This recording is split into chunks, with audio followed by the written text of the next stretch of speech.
What's up, you guys, and welcome back to the Intel Extreme Masters World Championship. I'm Alin Hong, and right next to me is Paul Chaloner. What do we have next, Paul? What we have next, Alin, is League of Legends. The final match. And we also have a fantastic matchup between Moscow 5 and Dignitas. But before that, what have we got?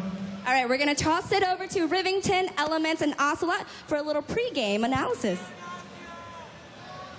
Thank you, Red Eye and Alin. Yeah, we are on the main stage with Curse, Elements, and SK Ocelot. How are you guys feeling today? I'm doing pretty good. How about you? I'm doing fantastic. This is going to be an amazing matchup, Ocelot. How are you feeling? I'm feeling pretty great and looking forward to see this match.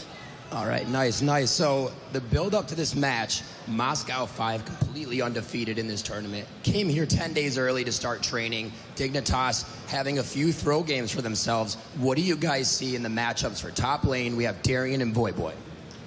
Top lane, Lee Sin's been a big threat for Voyboy. I think that's going to be a big factor if he gets that. I think he can really carry the game. But I've also seen a lot of Wukong actually, and it just surprises me. And I don't know if North American players know how to deal with Wukong, so that could be a surprise pick that could sway top lane.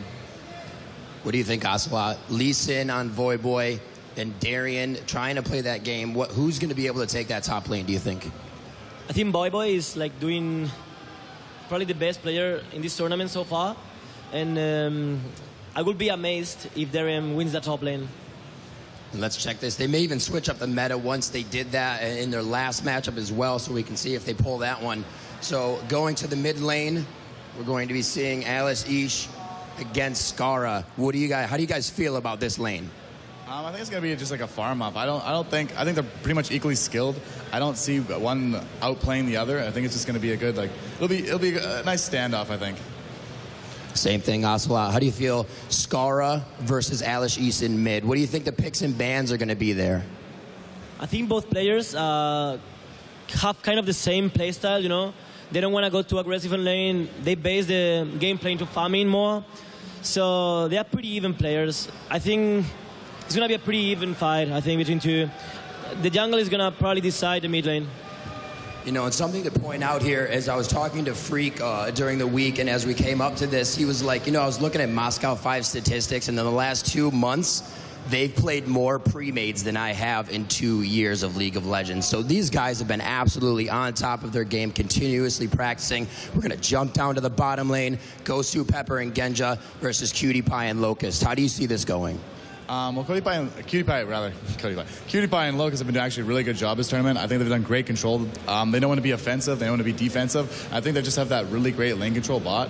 Not to say that M5 doesn't, but I'd give that to Dignitas. All right. How do you feel about that lane? The bottom lane, AD support, Genja, Gosu, Pepper versus Cutie Pie and Locust. You cannot say that both bottom lanes are carrying too much this tournament so far, but at the end of the day, what matters is how the late game is, And these 280 carries are one of the best of the whole world, so we'll see. Bottom lane nowadays is about farming as well, so we'll see who takes it. Right on, and I'm actually going to get your guys' opinion on this. Let me see this beautiful little hoodie here. We got who's going to carry New York big. I know Skara's looking at this one. He wants to get that on there. What from your perspective right now, Elements, who is going to be grabbing this hoodie? I think Voyboy's been a good big star of this tournament. I mean, the impressive plays on Lee Sin, I think that's been wowing fans. So I think he might have a good shot at getting that. Right, Ocelot, who do you think deserves that hoodie? Voyboy. Oh, man, so a lot of love for Voyboy right now. Moscow 5 with a very strong early game jungle. They know to shut down. They understand the timers. The mechanics of the game have been absolutely changed in the face of League of Legends as we come into this tournament. Obviously, we talked a little bit about eHome backstage. Their mentality playing against Moscow 5 was, wow. That, they weren't even down about it. They said, this is what we can learn from. They're so much in innovating the style of play right now and using that jungle. Do you think that Dignitas is going to be able to shut that down? Yeah, they had a really strong counter jungling thing. They had the Janarome with Shyvana, which is incredibly strong. They did great with that. I think I'd actually have to give that to M5 in the jungle. All right, do you think Dignitas can shut down that early aggression from Moscow 5?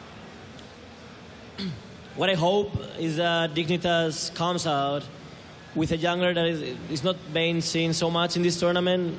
maybe a good ganker like maybe Ramos, maybe Maokai. I don't think I want to see more Shyvana, more, counter jungling, but we'll see. If the game is going to be based in counter jungling, I think M5 is going to take it because they're the pioneers on it. They created it. It will be a great surprise that Dignitas takes it by counter jungling. So what do you guys think for picks and bans in this matchup? Alex East, obviously with his Rise, Mordekaiser, Galio, Skara also playing a Mordekaiser. Do you think that's going to be taken out of the game right away? It might, actually. I mean, if both teams are favoring that pick, then they might just say outright ban it because they don't want the other guy to have it. What do you think about picks and bans, Ocelot? As I said, Elements, there is that Mordekaiser for both Alex Ish and Skara. Obviously, maybe going to be one of the bans. What are the other ones that you see? Thing is that there are only 3 bans per team, so you cannot expect to be everything banned. So I think both teams will be able to pick what they want to pick, I think if they want to aim on counter jungling, we're going to see counter jungling with heroes like Mundo, with heroes like Shyvana, Lee Sin, whatever. There are a lot of heroes that can do it. So, yeah, I think the pick ban phase is going to be pretty interesting. And maybe M5 pulls out some strange stuff. I hope so. All right, and last but not least, the jungle. Diamond Prox versus I Will Dominate. What is going to happen here? Do you think they're going to try to get Shyvana out of there, or do you think they're going to leave that and just understand how counter it, as you said? I think it's like the same thing with the Mordekaiser. Both teams favor Shyvana so much, as we saw in the tournament, and they both have great results with it. So again, I think it might just be an outright ban or outright first pick. What do you think, Ocelot? Diamond Prox, Darian, you think they're going to take Shyvana out, or they're going to try to leave it in there? I don't think they let Diamond Prox spray Shyvana. I think Diamond Prox Shyvana is just you cannot let him play her at all. I don't think his other champions are as good though, but his Shyvana is just the best. So I don't think they're gonna let him. Awesome. Elements, overall coming into this tournament, how did your team prepare for it? What are these guys going through right now in the mentality for a world championship game? Well, a game like this, I mean, I've been in this spot a couple times, and it's one of the most nerve-wracking experiences ever. But if your team can pull it off, it's the best experience I've ever felt in my life, So you get that rush, the crowd, everything's going on, the energy, it's a fantastic feeling. So we're going to have a little bit of nervousness because this crowd of this size, we got tons of people here at CBIT, so... On Ocelot, same thing real quick. What is going through their mentality? What are the last few preparations that you make for a world championship matchup? You mean right before the match? Yeah, right now. You tie your left shoe before your right shoe? Well, I can tell you what I do, We just put songs, our favorite songs, epic songs, at maximum volume, so loud. Not even listening to the teammates on TS, and just have a chat with the guys, convince them that it's possible to win, not gonna make it, that stuff. Awesome, and we're actually going to see what the players have to say as Alin brings them out on stage right now. Now, are you guys ready to bring our top 2 finalists up on the stage? All right, help me welcome Moscow 5 and... Dignitas.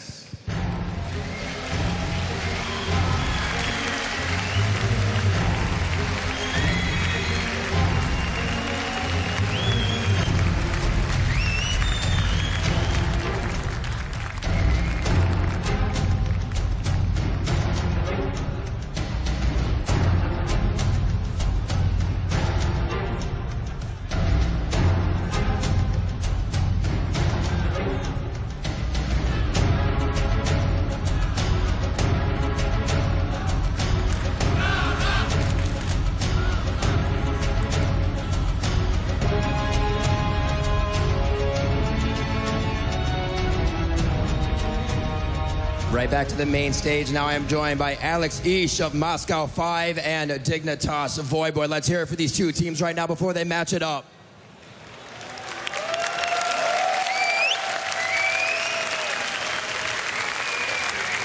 Voyboy, Moscow 5 undefeated in the tournament. A very strong top lane and an overall, just an aura of, hey, Voyboy's playing really well. What's the pressure like right now? And as I asked Elements and Ocelot, what is the preparation for a world championship match? What was going through your minds last night? What do you do? Yeah, we just sat down. We had a serious discussion. We said, what are we going to do against M5? They're playing so incredibly strong. How can we, take them down? And it was not that easy to figure out, and I don't know if we've done it, but we're just really excited to be here, and we're going to do our best to win. So, right on, Alex. You guys have had so much preparation for this matchup. You guys came 10 days early for the entire event to play 10 hours a day and continuously just doing the pre-mades. What are your thoughts right now? You guys have gone undefeated in this tournament. Do you feel like you need to change anything up, or are you going to continue to go with the flow? I think if we were undefeated, we shouldn't change anything. So we're just going this way, and we'll try to win this one.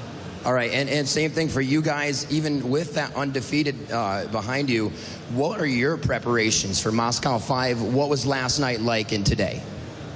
I think, like last night, this is the first night that I could sleep. So we were like preparing, we were watching the games, we were preparing like strategies, bans and picks. We think that that is like the most important part, because we know how to play on lanes, but in the team composition, this is pretty important, and Dignitas are pretty good at that.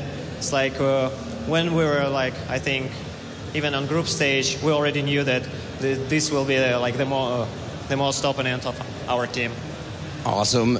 Voyboy, any last words here as you guys jump into this championship matchup? Anything for the fans? Anybody at home? Just thanks to all the fans for supporting us. Thanks to my mom and dad, and thanks to Pamela. Thank you, everybody. Any words to the fans back at home? Everybody watching? I want to thank all the fans watching us, and I want to say hello to my mom and dad. And I want to say hello to Pradota, to Solo Q, and to Vizak and Jack. All right, guys, let's bring this championship match to a start. Dignitas versus Moscow 5. Freaking D-Man, take it away.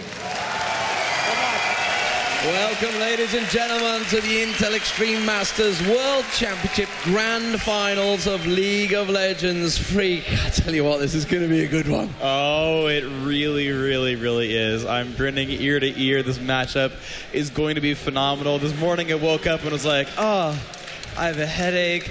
I have a little bit of stomach ache, and then you were like, are you sure you're going to be okay? And I was like, wait, it's Dignitas Moscow 5. Yes, it's going to be awesome. It's going to be fighting. It's going to be, and I'm 100% again. This is great. I'm going to be really in love with this matchup. I'm really, really excited. I think these teams actually did meet at Kiev in the group stage, if I remember correctly. So wasn't pretty either. No, it wasn't. I mean, Moscow 5 are 1-0 up on them in land performance so far, but I mean, Dignitas looking really strong in this tournament. Moscow 5, of course, the same way. And I really can't pick this one either way. No, I can't take this one either way. I mean, I went round the players' lounge. There's a player area over there, the Twitch TV area, which actually the players are all literally hiding in. They're like, I'm not going out there. We're getting mobbed. I can't go out there anymore. So I'll be amazed if there's any players in the crowd. I managed to catch Chaos, etc. They were hiding on the side stage yesterday, and they're like, I was like, you going to watch the games out here? He's like, no way, man. No way. He says, we have to get out of here. So they are all cowering in a room or in the corner there. So, yeah. So they were around about 50-50 on this one. Okay. I kind of went through it, and actually a lot of the American players were like, well, we think Dignitas are going to take this. And then there's a couple of them like, oh, wow, actually Moscow 5 are looking really good here. Caught quite a few people by surprise. And obviously they didn't have the greatest form coming into this tournament. They lost an event, they obviously against all authority. Yeah. The European teams seem to have them figured out. CLG EU also seem to have them sussed out. But the American teams haven't handled them so far at all. Moscow 5 have looked absolutely dominant. However, Voyboy is going to be such a huge, huge player for Dignitas. Yeah, and everyone's kind of predicting him, and I've been reading the comments. Pressure. He's only 16. Yeah. Well, yeah. All that definitely is a factor. I was talking with some of the people actually in the crowd, and every single one of them predicted Moscow 5 to win so far. And I was like, okay, sure, you guys certainly have your opinions amongst you. Yeah, Voyboy versus Darian. And the thing is, I mean, Darian's phenomenal as well, though. I remember watching him against CLG, and he got ganked 2-3 times in a row, and then still managed to equal out on minions, and then end up the game, I think, positive, if not not 0-3 at the very least. And so you kind of look at that and you're like, well, gee, he can come back from almost anything. And Voyboy's been probably the most aggressive top laner we've seen in this tournament so far. He's actually been picking up kills against his opponents, and we saw him picking them and doing actually very well against champions like Kennen, who normally are really, really dominant in the top lane, but he did very well against Soaz, he did very well against Shushe, both of them Kennen in this tournament so far. And so you kind of look at what Darian sort of runs, and it's a lot of melees, or he takes Vladimir, who's even weaker than Kennen in lane, I think he would get really stomped on by Lee Sin. So we'll see if they're going to do a lane swap to protect that kind of pick, if they go for this double AP strategy, or if he's going to pick up Wukong, and we're going to see Wukong versus Lee Sin, which really, I don't think I've actually seen as a top lane matchup ever in tournament play. They're both sort of a little bit underplayed. Yeah, and if you look at the stats, there's a stats thread going out after every one of these matches, which is great. You can see that Voyboy, I think he was 24 kill-death ratio or something like that, crazy. Jeez. And Genja was 27. But, you know, Genja obviously got a lot of support from his players. You'd expect that from the AD carry, but Voyboy, as a top laner, he was getting absolute crazy stats. Like you say, completely dominating Soaz yesterday, who is a very, very good top laner. He's just played phenomenally. You know, the fact that Hotshot GG gave him props in his interview after the CLG took, I think it was after the third place match or the semi-finals, he was like, I really need to learn new champions. Just look at Voyboy on Lee Sin. He's leading the way. Yep, and well, speaking of that, we are into these picks and bans already. Dignitas, hailing from USA, actually all 5 players American. Our first pick, first ban, the blue team. Moscow 5, all 5 of them Russian. Over on the purple team, getting the second ban. And Cassiopeia has been banned every single time by Moscow 5. They have never let her through. They've let Rammus go through a couple of times, once in a while. And here we're seeing Dignitas, and I like the strategy here. I think their last ban's going to be Shyvana, and they're going to first pick Lee Sin, but they're banning out the Nocturne pick that was grabbed before. They're banning out the Gangplank, which we saw as part of CLG's strategy of banning all the aggressive junglers from Moscow 5. And I think they're going to allow themselves either the jungle Shyvana or that top Lee Sin from Voyboy. Yeah, and like you say, Nocturne, they've left Shyvana open. So they're saying, you know what, if you don't ban it, we're going to take it. I reckon that could well be first pick. Nocturne, obviously, against CLG was looking very good, so they banned it. Yesterday, they obviously banned out Gangplank, Shyvana, and Lee Sin, I believe. Yeah. You know, like trying to take everything away from Diamond, who went, I can play Nocturne, that's fine. That's all good. So what will the final ban be? Shen obviously has been banned out quite a few times, and when he's been picked up, generally has a very good win ratio. Also, don't forget, Jan has been one of the first picks throughout this tournament. Not too sure whether Locust is going to go for that, though. I don't recall him playing that too often. Yeah, oh, interesting, the Ahri ban. I don't even know if Scar to play Ahri in this tournament so far, but they're going to go for the first grab onto Shyvana. Now, I'm expecting Lee Sin and Aurelia maybe right here. Just because, the John, I mean, there's a lot of the really things that are really important picks here. Dignitas have been first picking Shyvana a lot. John has been a very important one. Aurelia has been phenomenal for both Voyboy and Darien here, and so there's a lot of really popular things here. Oh, please lock those in so I'm right. I would love if I predicted correctly for once this entire tournament. I would. Yes, I was right in my predictions. All right, sorry. I'm happy to be right for once, really. I can't believe you got a cheer for that. Thank you so much. Thank you. You guys are awesome. So now you've laid the pressure on me. I got to predict the next two. Do it. Well, I mean, Jan, like I say, has been picked up quite a few times. Corki has been picked up all the way through as well. Obviously, I'm a Cutie Pie. Is that your final fantastic. Answer? There's Corki. There's Jana. Dude. You are awesome. Oh my gosh. They're going to change it now just to prove us wrong. One. Oh man, we're really excited. Oh, dude, yeah. Dude, we are so good at this game. All right, let's keep it going. All right, next up. Pressure moment. No, there's no way I got this one. Maybe Cognunu, or maybe it's major. I mean, they could grab early Galio if they like the comp. I'm gonna. Nope, I'm done. No, I lose. No. None of this is... of course, Genja on Urgot, was very strong against CLG in the first game. Absolutely dominant, I believe, in that one. So there's actually one thing I actually got from some research. So every time they ran Urgot, it was with both Ryze and Aurelia. They ran Urgot because he's not so much of a late game carry like someone like Vayne or Corki would be, but is a I'm going to disrupt everyone and get some kills with movement, and then my team will be the carries, and Aurelia, really high damage champion, Ryze the same way. And so Ryze has been banned this time, so that does possibly make you not want to run Urgot there. Ooh. They're actually going to grab Karthus here. I believe they've run Karthus once or twice before, and I would never have guessed that. Switch to Nunu. I want to see Ash as well. I want that combo. It's not going to happen though, unfortunately. So we're going to see a support Alistair in there this time. Guessing it's going to be Lee Sin in the jungle. Diamonds, pretty heavy invasion. Obviously taking it away from Voyboy as well. Prediction? Well, we could see possibly Mordekaiser. You know what? I actually saw Nautilus being played by Voyboy just the other day, and I kind of caught him and he quickly got tabbed away. So could be a secret one coming out later. Who knows? It's Cutie Pie. Don't. No, it's Cutie Pie. Yeah. just don't even go for it. Just don't bite. Cat will not be picked. Yeah. Well, I mean, obviously, don't take me wrong, Scara is a phenomenal cat player, probably the most known cat player as well. I guess. And if Voyboy can play like a Morgana, there is the Mordekaiser. Okay. And there is Nautilus. God, I'm good at this. Wow. Seriously, that's impressive, dude. Now, that could also be jungle Nautilus and solo top Shyvana. That is an option, of course, for them. But yeah, the Mordekaiser pick makes a lot of sense against Karthus. They can shove really, really hard. I'm just going to say, I've got like all 5 of Dignitas' picks here, right? Did you really? I'm good. My gosh. Then you definitely crushed me in the face pretty hard there. But, you know, we have the AD carry pick left for Moscow 5. Kog'Maw could work here because they have a pretty good protection line there with Lee Sin Kick and Alistar in general. I don't know if that's the right choice here. I'm trying to think of what sort of AD carry would fill this line. But they have plenty of damage already. They don't need a hyper carry like Vayne. I'd be surprised to see that. They had clicked Urgot earlier. They could still run that. But between Karthus, Aurelia, Lee Sin, they have enough damage to run an Urgot, and they could swap in someone like Mordekaiser and just kind of get the kill that way. As long as they don't pull a big Fed LP and swap the Janna, they're going to be okay. Hey, I got that one. All right, cool. Anyway, Urgot going to be picked up there. I like Moscow 5's lineup a lot. We're going to see how the swaps go here. If it's going to be top lane Shyvana, I think that's the more likely situation, but we'll see. Dominate and Voiboy could always swap right here, but PewDiePie grabbing Corki pretty much every time he ever could. They didn't necessarily first pick him, but Corki was pretty much always grabbed if available for Dignitas. And I heard a little rumor, actually, that PewDiePie only knows 3 AD carries: Corki, Ezreal, and Twitch. And if they ever both were taken away, he would actually play Twitch. He would play Twitch, yeah. And we've seen him troll sort of picking it for a while, actually. We've been went out and say, not sure. He does. I've seen him playing it before, so I wouldn't be surprised if we do eventually get it in, but I don't think his AD carry is going to be banned out. I don't expect to see Corki or Ezreal banned out from this one, from Moscow 5. So it is going to be Voiboy actually switching. I think it's going to be Voiboy on Nautilus. Voiboy's going to be on Nautilus at the top lane. I actually saw him taking Rabadon's Death Cap and Lichbane as well on him.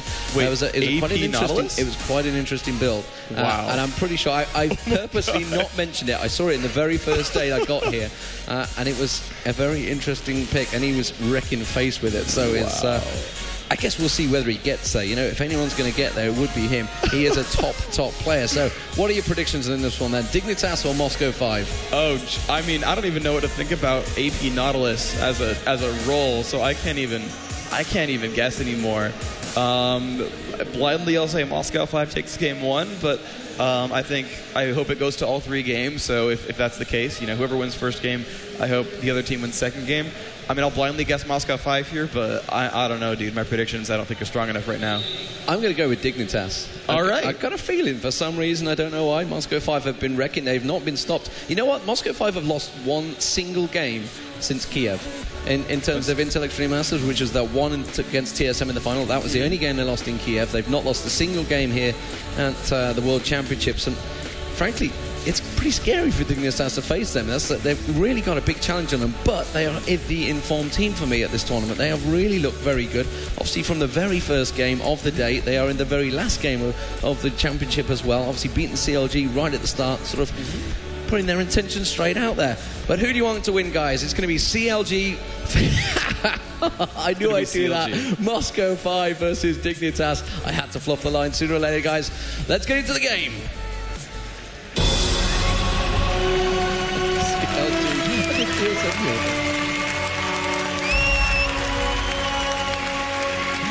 Oh man, it had to happen. Nice job. So let's go through the teams in case you missed the picks and bans. If you are just tuning in online, everybody obviously is in this hall. The hall is pretty much locked. You can only go out and one in. I think it's pretty packed in here if I'm looking around.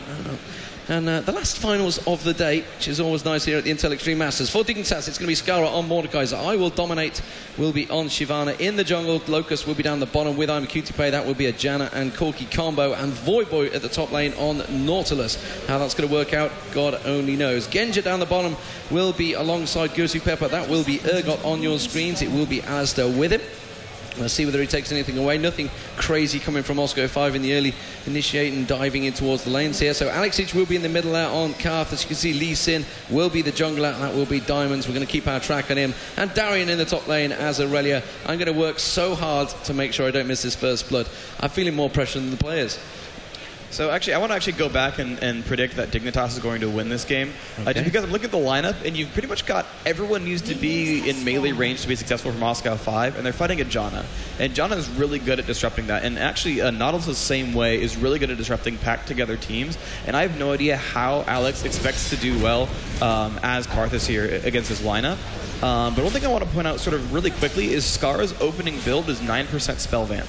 So he actually went moderate to deep utility tree plus spell vamp Quince in order to sort of pay off those health costs from his initial spells. And I just always like giving those little tips out to players who sort of want to learn these champions. Mordekaiser has been a really popular pick so far in this tourney. Kind of a big deal. Yeah, Genja's being given the blue buff here. So Genja taking the blue buff for the bottom lane. Interesting. So he's going to be spamming down the bottom lane. He's going to have to eat through bots. No, he's not. He's cleverly going to go back because he's got... So let's have a look, see what sort of gold he's got, actually. He's got 700 TP regardless, but... 200 gold. He's going to pick a chunk of pots to go with that Doran's Blade he started with, and the blue buff down the bottom. So expect to see some spamming going out there now. Ping goes down, Clairvoyance on towards I Will Dominate. You can already see an invade coming from Moscow 5 here. Gosu Pepper coming round one side, Diamond's coming round the other. They are going to push towards him. They do have Smite, remember, because they've taken away the blue buff already. Diamonds is going to go in. He smites it straight away on towards I Will Dominate. First blood will be coming down here. You can see meanwhile they're pushing across towards Gosu Pepper. They're going to try and lock him in, but first blood for Moscow 5. Meanwhile at the top you can see Nautilus also pushing on towards Darian, but a great invade from Moscow 5. I guess we shouldn't expect anything less. Nope, absolutely not. Really, really awesome play by them so far. We're going to look at the top lane right now. Voyboy 9 minions to Aurelia's 8, so Nautilus technically winning the lane right now, but it looks like he's got more minions available, so it should be not too bad for Darian to pick up the rest of these soon. Middle lane, you can see Gosu Pepper and Diamond sat ready and waiting. Again, just trying his best to keep that solo. That's why that blue buff is working out. You can just spam them, keep it at range.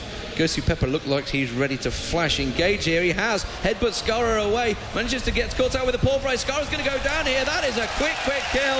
Moscow 5 keeping it real the same way they have done throughout the tournament. Some crazy engages already. Wow, 2-0 so far. 1,000 gold up. Right away, this bottom lane, the blue buff, Urgot actually bullying away Cutie Pie. Look at the minions there, 12 to 19. And okay, yeah, he got 3 from killing the golems at the start, but he's 1v2ing and winning.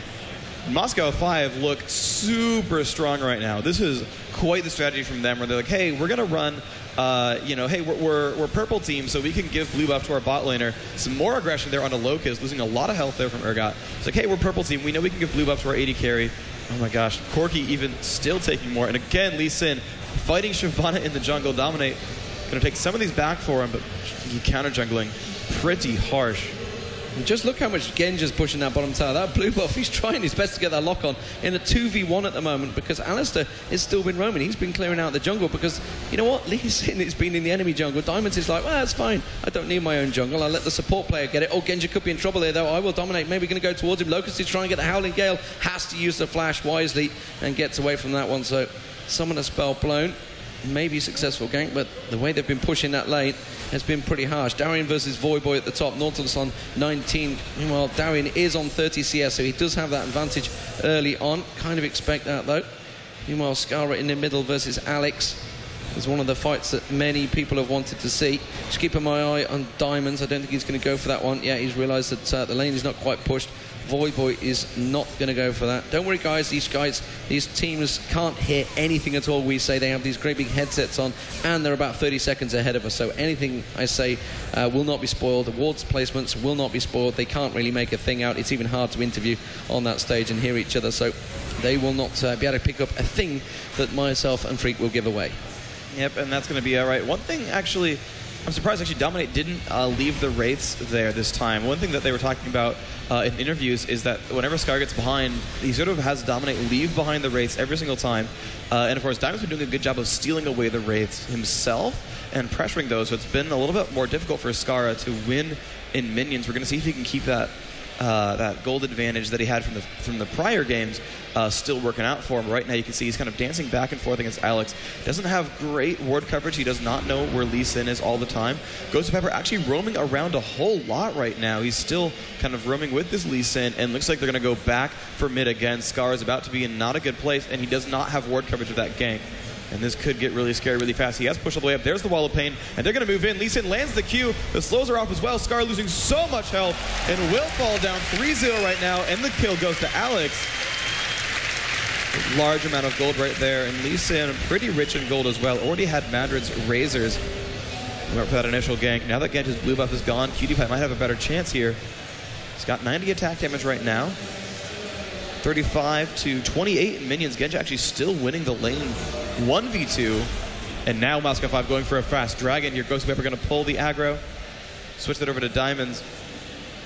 And they're going to have a pretty good chance here. They had swept out a ward before, but now that Genji's coming up to help, looks like Moscow 5 are not even going to be touched here in this lineup, and they're going to get the dragon for free as well. Diamond's getting low. They're going to pick it up. 10,500 gold. 7 minutes in. Yeah, that's exceptional. 13-minute respawn there. Voyboy still trying to last hit at turret. He's going to do okay there, actually. 44 minions to 51. Actually, Darian winning the lane. So, Moscow 5 looking good to start with. 3-0 up already. I kind of expected this, but thankfully managing to catch it as it happens. Mordekaiser now slowly building towards that Hex Tech. You can see has gone back at those 2 amplifying tomes, but Alex Ich, well, you can see he's already been back on that Catalyst, well on the way to that Rod of the Ages already. Double Doran's Blade for Urgot down the bottom. Urgot still 2v1, by the way. The Ghostly Pepper has been roaming for a long time, obviously down on the levels. Oh, you can see Genji's caught on towards Locust. He will get the lock on. Garmi Kuchipai is going to try and help out. He will lose. Oh, and he's had to heal up as well. I don't think it's going to be enough. He uses the ulti, and that's going to be surely Locust going down. Will get stunned up. The exhaust went down, but Moscow 5 are dominating. Meanwhile, in the jungle, you can see Diamonds on I will dominate as well, forcing him away from his own red. Will he get the kill on him? Oh, and you can see the Karthus ulti going as well. I don't think it's going to be enough for it, but it will certainly force them back. Army Kuchipai as well. It's having to back well away from his turret while there's actually a huge creep wave taking it down. Moscow 5 invading all over the map now, and well, Dignitas are struggling to keep up with this. And this is a ridiculously dominant Moscow 5 team. They have not let up any advantages, and they have crushed. Middle lane. Oh my gosh, wow. Diving on towards Skara again, and the ulti on Diamonds, the exhaust and the Ignite and the ulti. I'm not too sure if it's going to be enough. Will go in, tries to get the hit. Alex Ich does go down. Skara gets away with it. The ulti will not kill Diamonds, but that's a really important kill for them there. Will go in and doesn't have the ulti, of course, because he just used it a moment ago. A very important kill for Skara. That will get him the Hextech Revolver. That is all kinds of useful. That extra spell vamp stack really paying it some wonders. 52 magic resist as well, so a little bit of magic resist in the runes and masteries, and that just kept him alive against Karthus there. I am so surprised that he managed to pick that one up, but here comes an aggressive... Dive onto Diamond, sorry, is going to be I Will Dominate actually diving in there. I'm not too sure. They didn't go for Lee Sin. Instead, it's Gozu Pepper. Diamonds has managed to get himself in there. Can they manage to catch him out? They do. Voyboy will go in there, but I think Voyboy might pay for this with his life. Voyboy flashes away. Darian manages to finish it off. I Will Dominate trying to get on towards Gozu Pepper. He will just about get away from this one. No, he's walked back in, I don't believe, for a pulverize, and that will be a kill, but Skara comes around. He picks up one. Can he get the second? No, Darian will get that kill. Now Skara's going to have to back away. He's caught out by Alex Ich. This is it going very badly wrong, and Moscow 5 continue to keep that dominance. An attempt to invade there from Dignitas. They kind of had to go for it there, but it went back in their favor to Moscow 5. Yeah, and the kills they got there were the jungler and both solos. The only kills they got were the jungler and the support, so the quality of kills there actually pretty important there as well. Not only was it 3-2, but it was some pretty high profile kills. Now, this solo bot lane for Genja is still actually level 8 for 6 and 5, so he's surviving quite well. Minions are 58 to 53, so at least Corki's catching up here for QTPie, but Genja doing a phenomenal job because it's allowed Alistar to roam the entire time, and he's gotten basically, I think, 2 to 3 kills on Skara because of his presence. So even if Genja were losing the lane in minions, which he's not even, a lot of potential there from that strategy. Yeah, like you say, it's worked out well. Genja up to level 8 as well, so he's got a 2-level advantage over QTPie from being there, which would naturally just give him that little bit more damage. Gozu Pepper, same level as bottom lane as well, so really roaming working very well for him. Dominate has had his jungle pretty much invaded throughout this, so he's doing a very good job actually to keep the level with them. Up to 7, you can see Diamond's also 7, has gone down there. Skara, in the meantime, has got that Will of the Ancients complete now. That will help out considerably against Alex, who is probably going to go back and buy a Rod of the Ages, just to keep an eye on Diamonds there. Dragon has got another 2 minutes on it, so won't expect anything just yet down there. But of course, I'm not too sure whether Dignitas got a vision on it. I can't remember whether they clairvoyanced it at all, so whether they'll have any idea on the timings on that. I Will Dominate will go for an invade. Oh, I can see Lee Sin diving on towards Skara there, but Skara's actually starting to become a scary monster in the middle there. I don't think they're going to be able to quite jump on him quite so often. He'll just be able to lifesteal that back up freak. Yeah, he's got plenty of spell vamp now. He's pretty much going to be able to 1v1 anyone on this team, even Genja, I think, just because Genja has not bought in a while, so he has just 2 Doran's Blades. He could become a scarier monster right here, but pretty much Dignitas are going to rely on Skara and Voyboy as they kind of have been in some of their other really tough matches. And Voyboy's not been shut down too much. He's got 2 assists there. He's actually got a gold per 10 as well. 85 minions, so he's actually very close in lead to Darien, but the problem is Darien actually has 3 kills. So he's got a Wit's End and a Phage already, and so Darien, we talked about him before being a really, really scary top laner, and he's still very scary. Moscow 5 grouping up for the... They're a minute early. They're a minute ahead, aren't they? Yeah, it's not just me thinking that. No, they're a minute early for Dragon, so... It was on 7 minutes, yeah. I was just thinking, am I wrong here, or... Even the best players in the world apparently not great at counting. Oh, they paused it, see? They were like, hang on a minute, we need to add this up. Yeah. Well, let's bust out the abacus real quick. Yeah. Figure out what's going on. So unfortunately, a quick game pause. Going to figure out what the issue is right here. Although from the look on the players' faces, they look very much like they're playing again. So a very short break here. They cut the calculator out quick. Yeah, it's pretty quick. They have one of the newer models, the TIs. I don't know. Anyway, 3-7 the kill score and about a 3,500 gold lead. So Moscow 5 are in the driving seat right now for sure, but. We've seen a lot of games come back from significant disadvantages early on, and while Karthus is a really good late game hero, Urgot will move to a support role as opposed to a carry, whereas Corki will scale very, very hard, and so will Mordekaiser. So there's a potential for a better late game situation here for Dignitas. Absolutely. So Cutie Pie needs to be careful. That Valkyrie obviously helps him get away from these things. Genja actually pretty low. Does manage to get the headbutt pulverized. He went for the Valkyrie. Actually caught him there. Genja's ulti being cancelled out there by their Howling Gale, I believe. So nicely played, and they're going to have to back away from that one. Doesn't really have the hit points to be able to get involved in that fight. Diamonds had worked his way down there, of course. He can zip down the map as quick as possible. Darien actually farming the lane past Voyboy here. And will actually get caught, take a couple of hits in that lane. And whether Voyboy's going to allow him to just walk away from this one. We'll try and lay down a bit of damage. Pop the ulti down, actually did. I'm not too sure whether Voyboy's going to go for this one. Yes, he will, because Dominate's coming in. There goes the ulti, manages to knock him up. Darian's going to get surely caught out. That will be a death and a good kill. A much-needed kill there. But they will pick up the Dragon, though, and I don't think Dignitas are going to be able to contest this one. You can see Locust and Cutie Pie coming up. Genja was taken pretty low. They have managed to dive on towards Locust here. The ulti coming out from Karthus. Oh, a good ulti kick there. That will take down half the damage. Locust will go down, and that almost certainly will force out a free Dragon. Boy, we're going to be given this blue buff here, but the kill plus dragon attempt is going to be really, really awesome for Moscow 5. So it's kind of interesting. I don't know if Shyvana did that on purpose to pull I Will Dominate over so they could get a dragon spawn, but I mean, it happened to work out that way. They kind of caused a 4v3 on the rest of the map.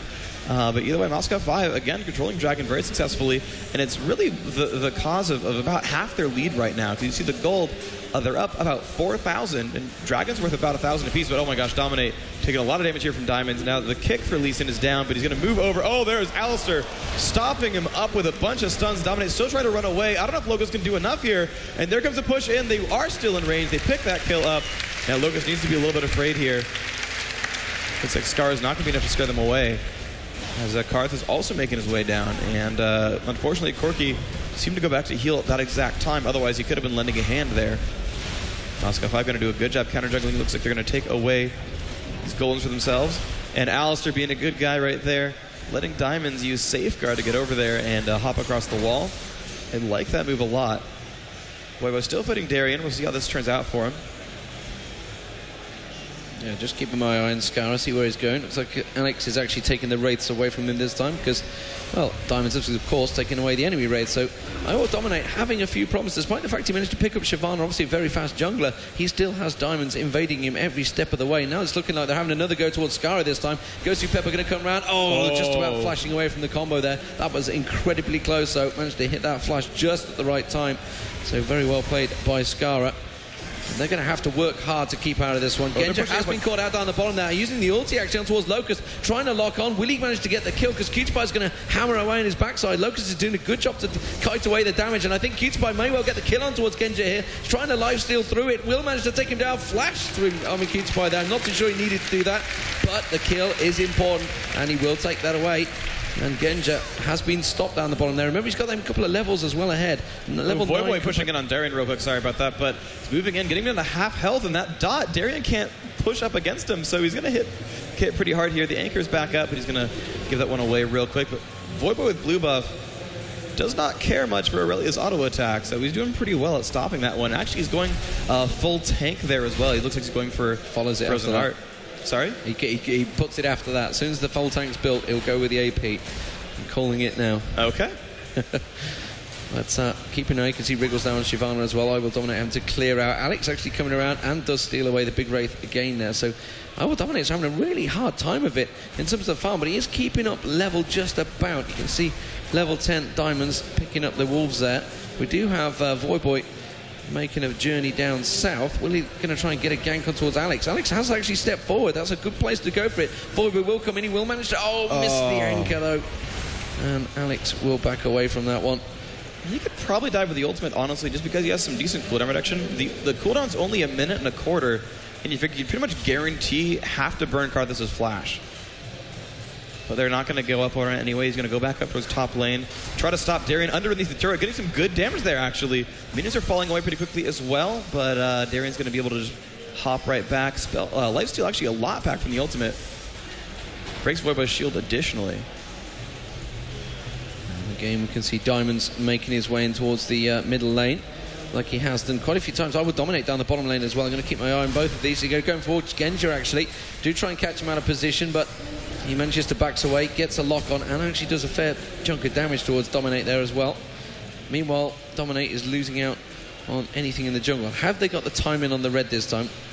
Actually, they're going to dive towards Voyboy at the top here. You can see Lee Sin actually coming from behind. Diamonds will go towards the tower. He's waiting for this creep wave to manage to get in there. Meanwhile, they're diving on towards Skara down the bottom at Wraiths as well.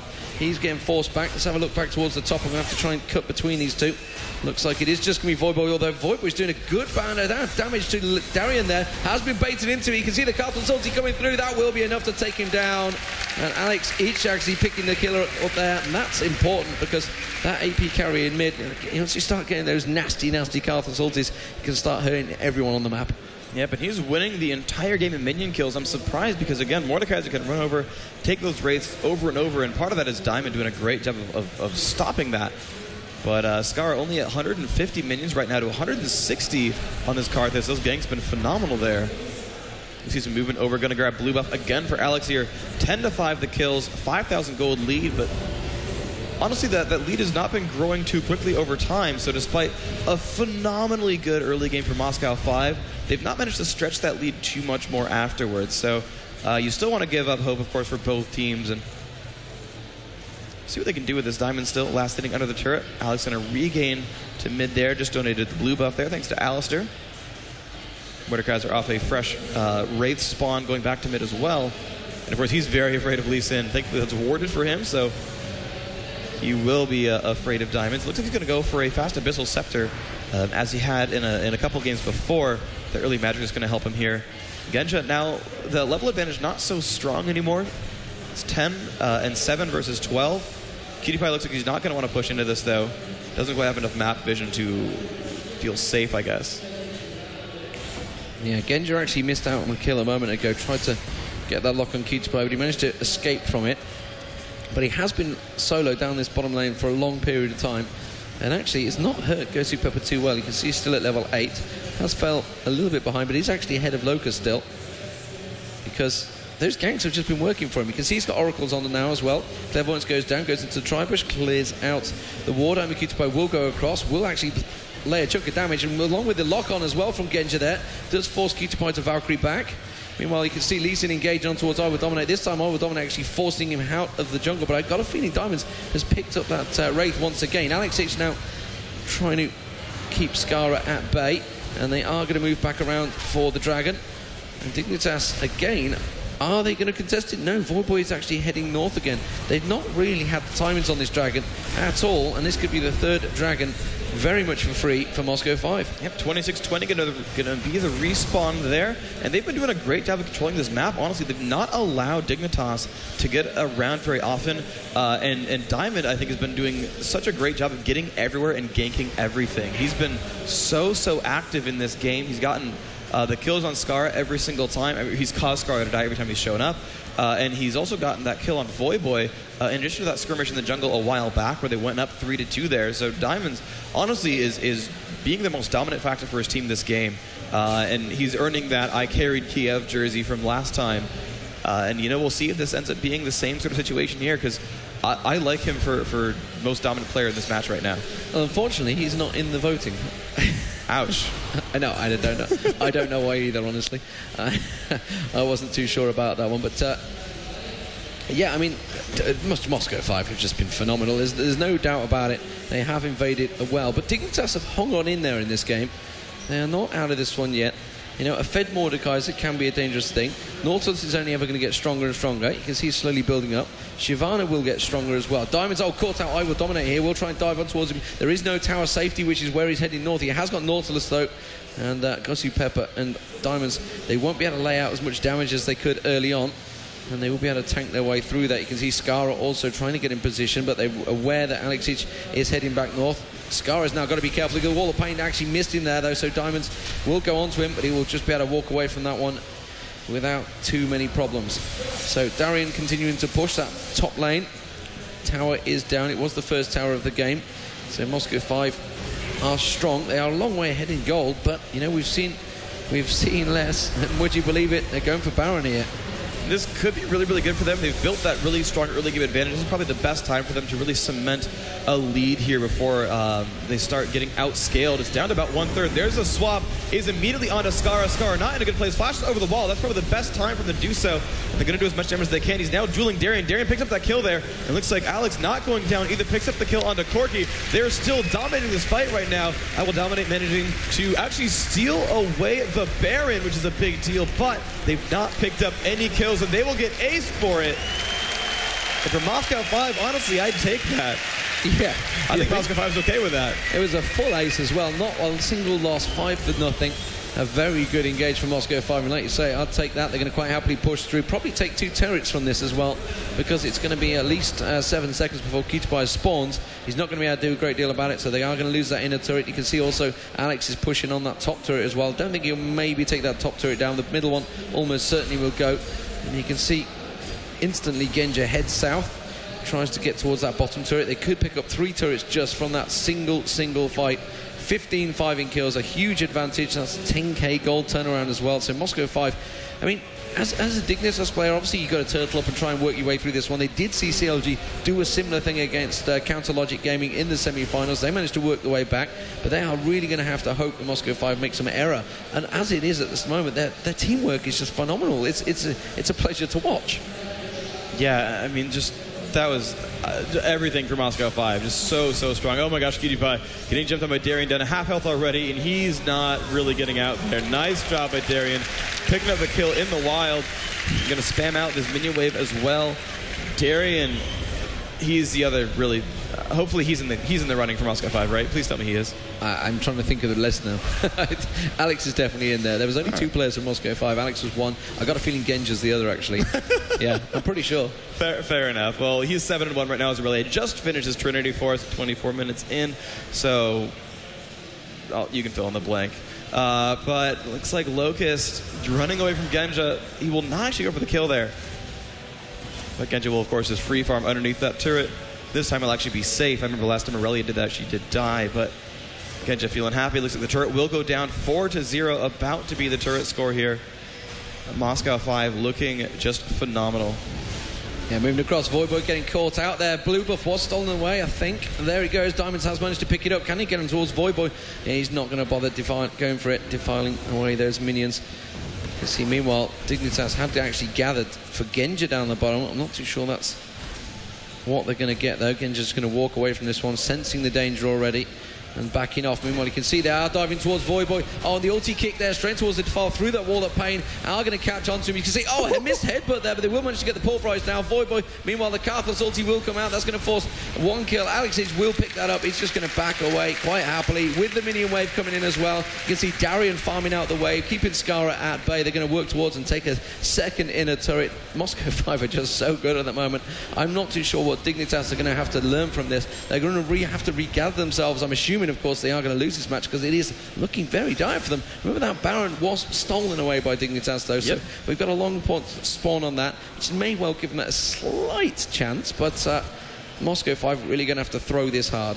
Yeah, they're about 12,000 gold or 11,000 gold up right now, and that is, no, it is 12. Okay, I'm bad at counting. You know, they have a huge advantage for themselves. I think the lesson that Dignitas needs to learn is to get rid of Lee Sin. I think CLG had it right, and they really came, you know, very close to winning that second game there.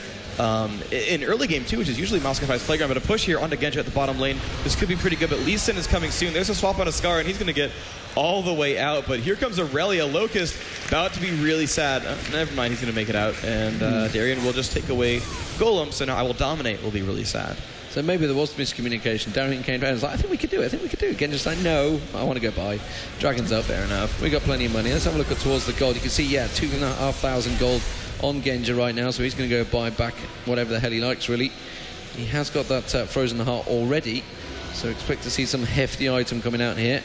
Possibly a BF sword, maybe, going to go in there. No, he's going straight GA. Wow. Okay, Guardian Angels flat out. Nicely done. Yeah, it's the build we've been seeing pretty heavily from Genja here is rush the Brutalizer, get some cooldown reduction via Glacial Shroud or Frozen Heart, and then just grab a GA and be just tank sauce and rely on cooldown reduction to do everything for you.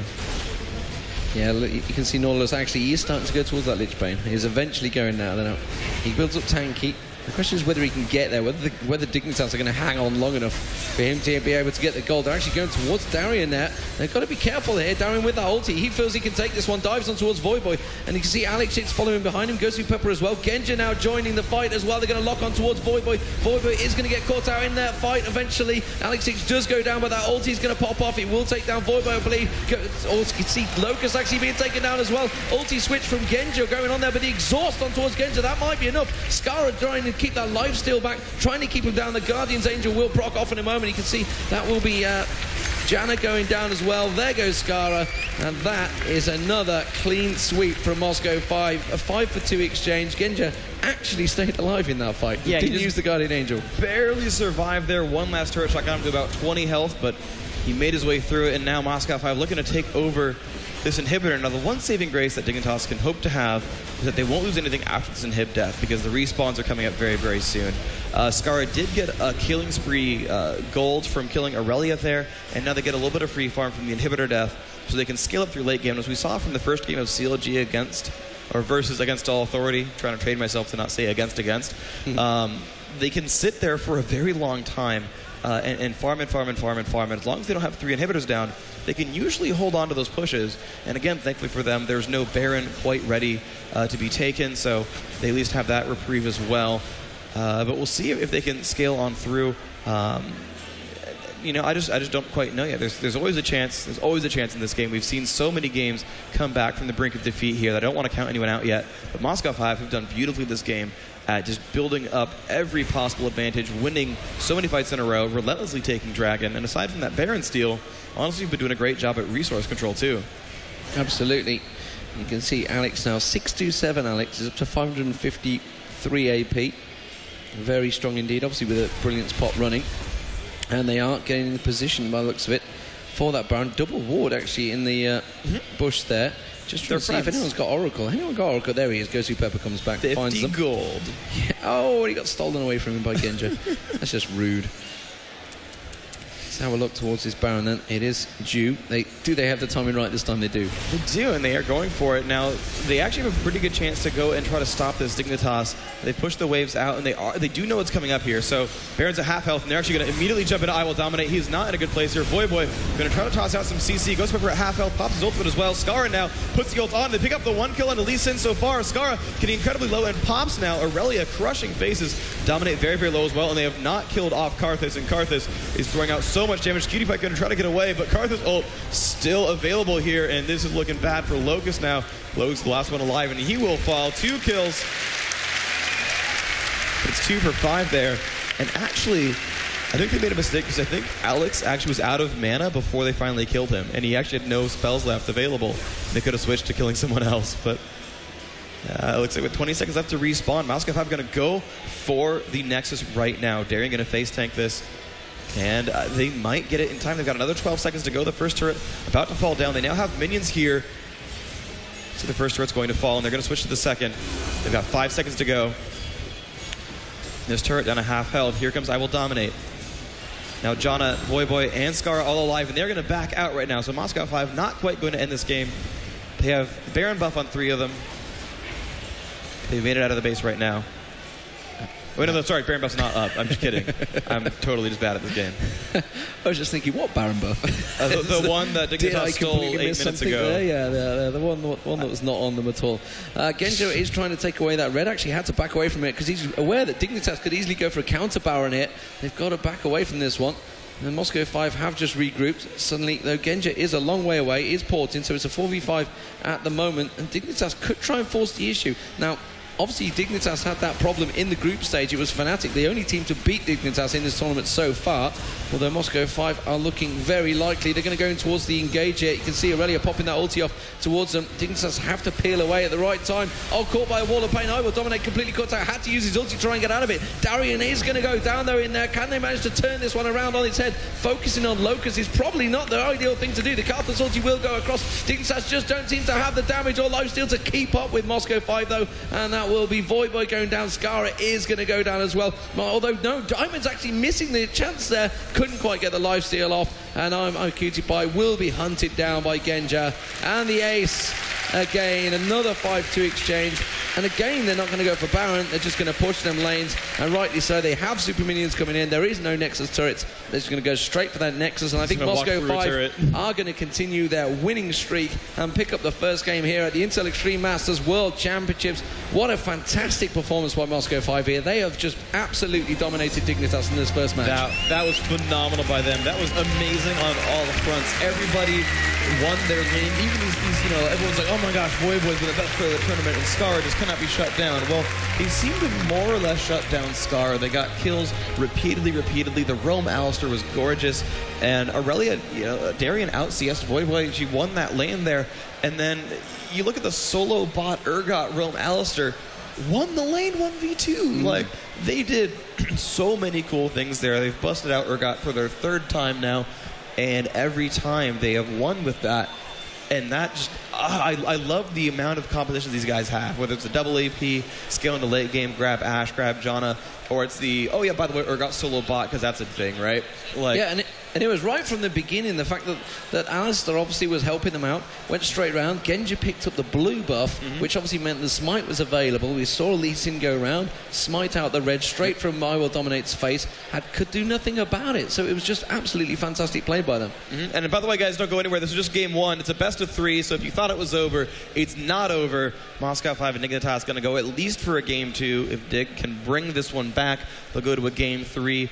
$50,000 to first place, 20, I believe, is a second place prize right there. Place. Overall, $100,000 going to these League of Legends teams. Of course, we saw the third and 4th place match yesterday between Counterlogic Gaming and Against All Authority. CLG taking 3rd, AAA to 4th.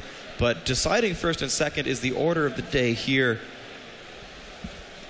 Right now, 1-0, but we will see what happens there in game 2 after a quick commercial break, so do not go anywhere.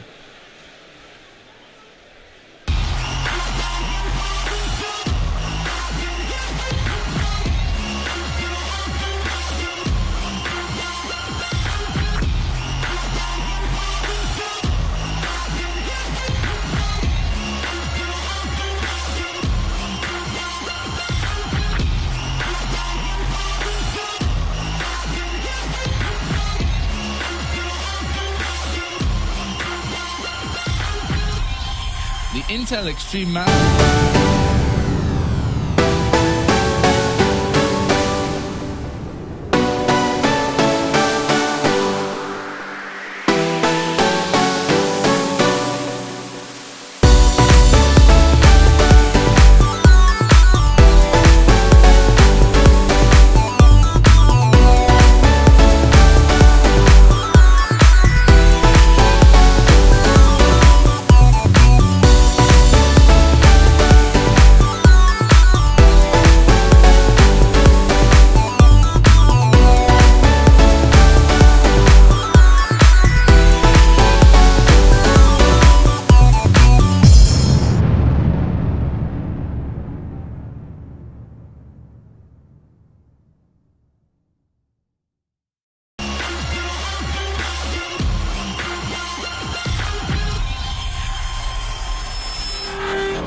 Welcome back to the main stage. Again, I am joined by Curse Elements and SK Ocelot. We just saw an amazing matchup. The innovative M5 coming out strong. 10 minutes. There was an average of a kill a minute. It was 3 to 7 at 10 minutes, guys. Elements, we were sitting back there, and you just kept saying there are so many wards. How did that give M5 such an advantage? Well, you see with the Lee Sin running around so much, he could a safeguard to whatever he wanted to. So any position he needed to be in, he could be in that position. So with the Alistar roam and him coming in like that one gank bottom where he safe warded in and kicked Janna back, which is instant kill. You know, that just gives you such a power to just control any point on the map. It was amazing. It was fantastic. Ocelot, same question, man. What do you think started that to snowball for M5?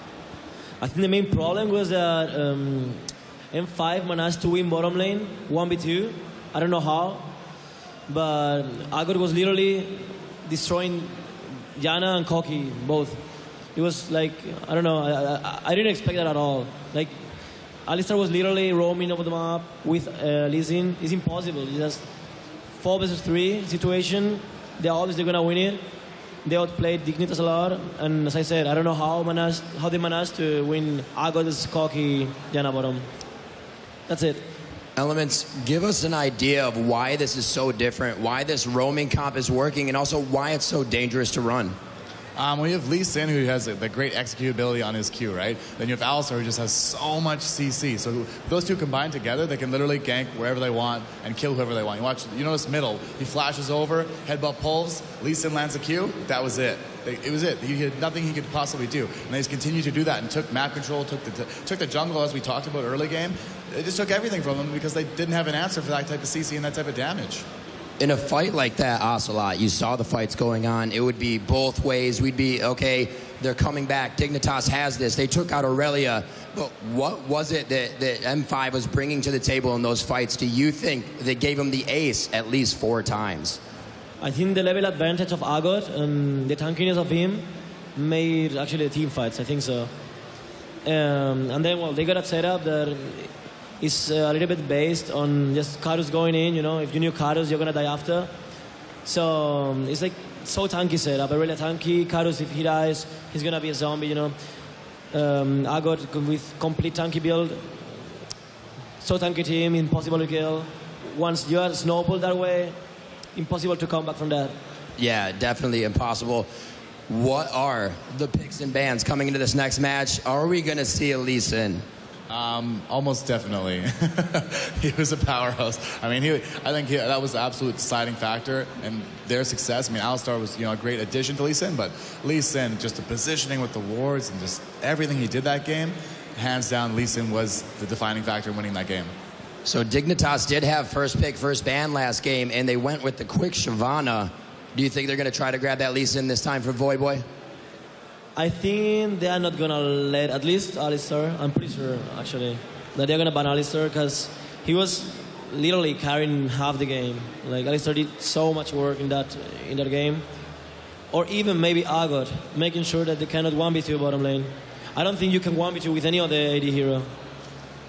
Yeah, one thing to notice throughout the entire game was the fact that, and I was speaking with Elements backstage, is they're always in the right position. And this is also dangerous because of that roaming. If you're really not getting the kills you need, you're going to fall behind in experience. But M5 continues to do this. They have all the wards around the map. Top lane was by Darien, was played beautifully with that Aurelia, just able to farm between turrets. What do you do at that point when somebody can just go past you and continue farming your wave?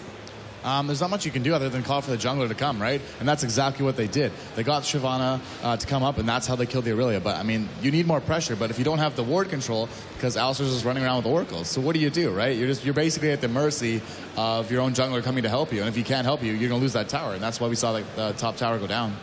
On Ocelot, the mid was strong. But what can you give players an idea? Skara flashing out but still playing aggressive at that point. Do you call for help from your team if you're down on CS? Do you still go in there and get that? There's a lot of things that can go wrong, but there's a lot can go right. How do you know when that payoff is going to count?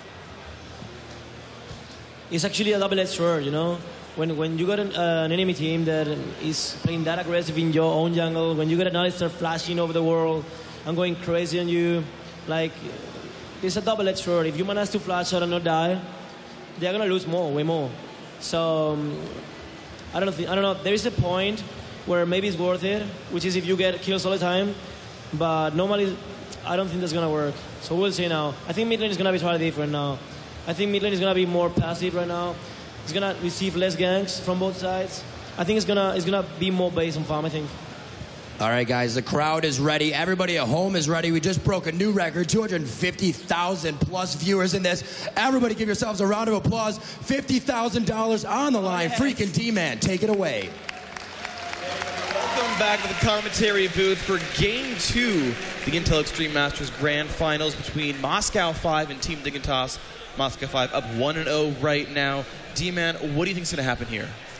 Well, it's just mentioned there. I mean, we just said it now. Voyboy, for the first time, I think, in this tournament, lost his lane there. And now, I don't know whether that was really his fault. Obviously, Darian pushed him heavily, but obviously, there was a lot of help from Lee Sin.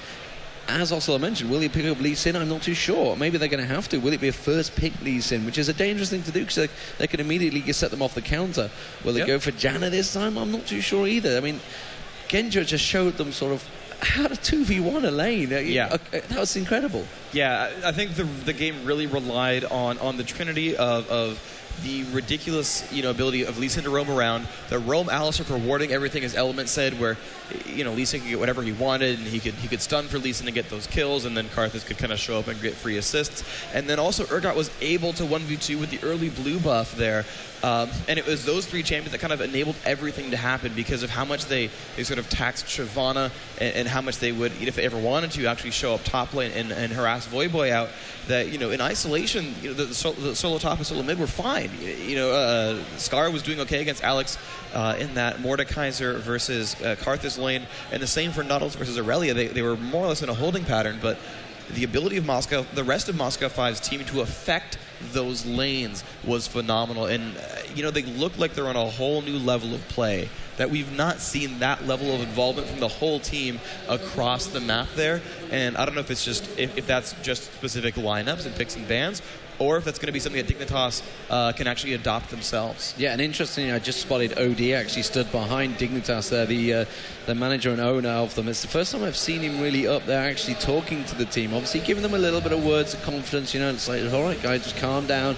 You've been 1-0 down, you can sort this one out. It's not lost yet. You can, and it's hard because against all authorities mentioned it in the group stage. They lost that game to CLG, and they said the game against Dignitas, we just were not focused. We'd lost the game, completely lost the plot, didn't know what was going on, and it's so hard to get their concentration back. Now Moscow 5 had just effectively played the perfect game. From level 1 onwards, they were getting the ganks out there, which is pretty incredible. We're going into the ban straight away though, and Cassiopeia again, like you say, banned out by Moscow 5 almost every single game here. I think it's 100% already taken out as well. Yeah, Gangplank and Urgot this time, so they did not want Genja on Urgot again.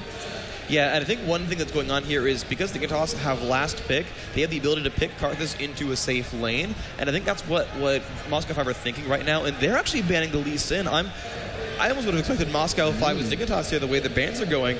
The other thing that's interesting is, though they banned out the Urgot they saw last time, they banned Gangplank, and Moscow 5 has not run Gangplank yet the entire tournament. Are they forcing Shyvana ban here and leaving Shen open, maybe? They should ban Aurelia Or are they going to instead. ban Shen, in which case they're going to pick up Shyvana straight away? Well, both teams have always gotten rid of Shen every single time, I believe. CLG might have run Shen against Moscow 5, I don't quite remember. But no, it's going to be Nocturne, so all that is still available here. Aurelia and Shen both. This is the first time actually that Shen's been allowed for either of these two teams. Because I don't remember what happened with Moscow 5 versus CLG number 1. But up until then, yeah. Aurelia, I think Dignitas might be baiting for Aurelia too. They want to give that to Voyboy, so we'll see what happens here. Also, Ryan was not banned from before.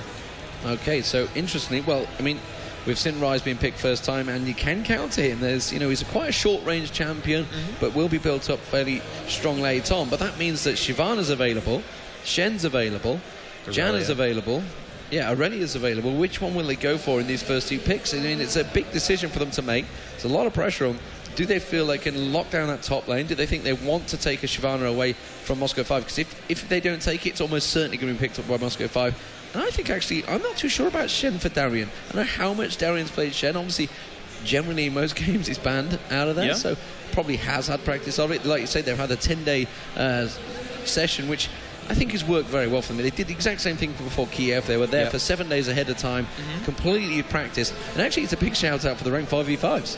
Yep, and I really like this Aurelia Shyvana grab here because it actually goes one step farther than what CLG had, where CLG banned Lee Sin, Gangplank, Shyvana, and they grabbed Nocturne. Well, Dignitas have also banned out Nocturne here, so they're going to go even deeper into that jungler pool, and we'll see just how many champions Diamonds knows.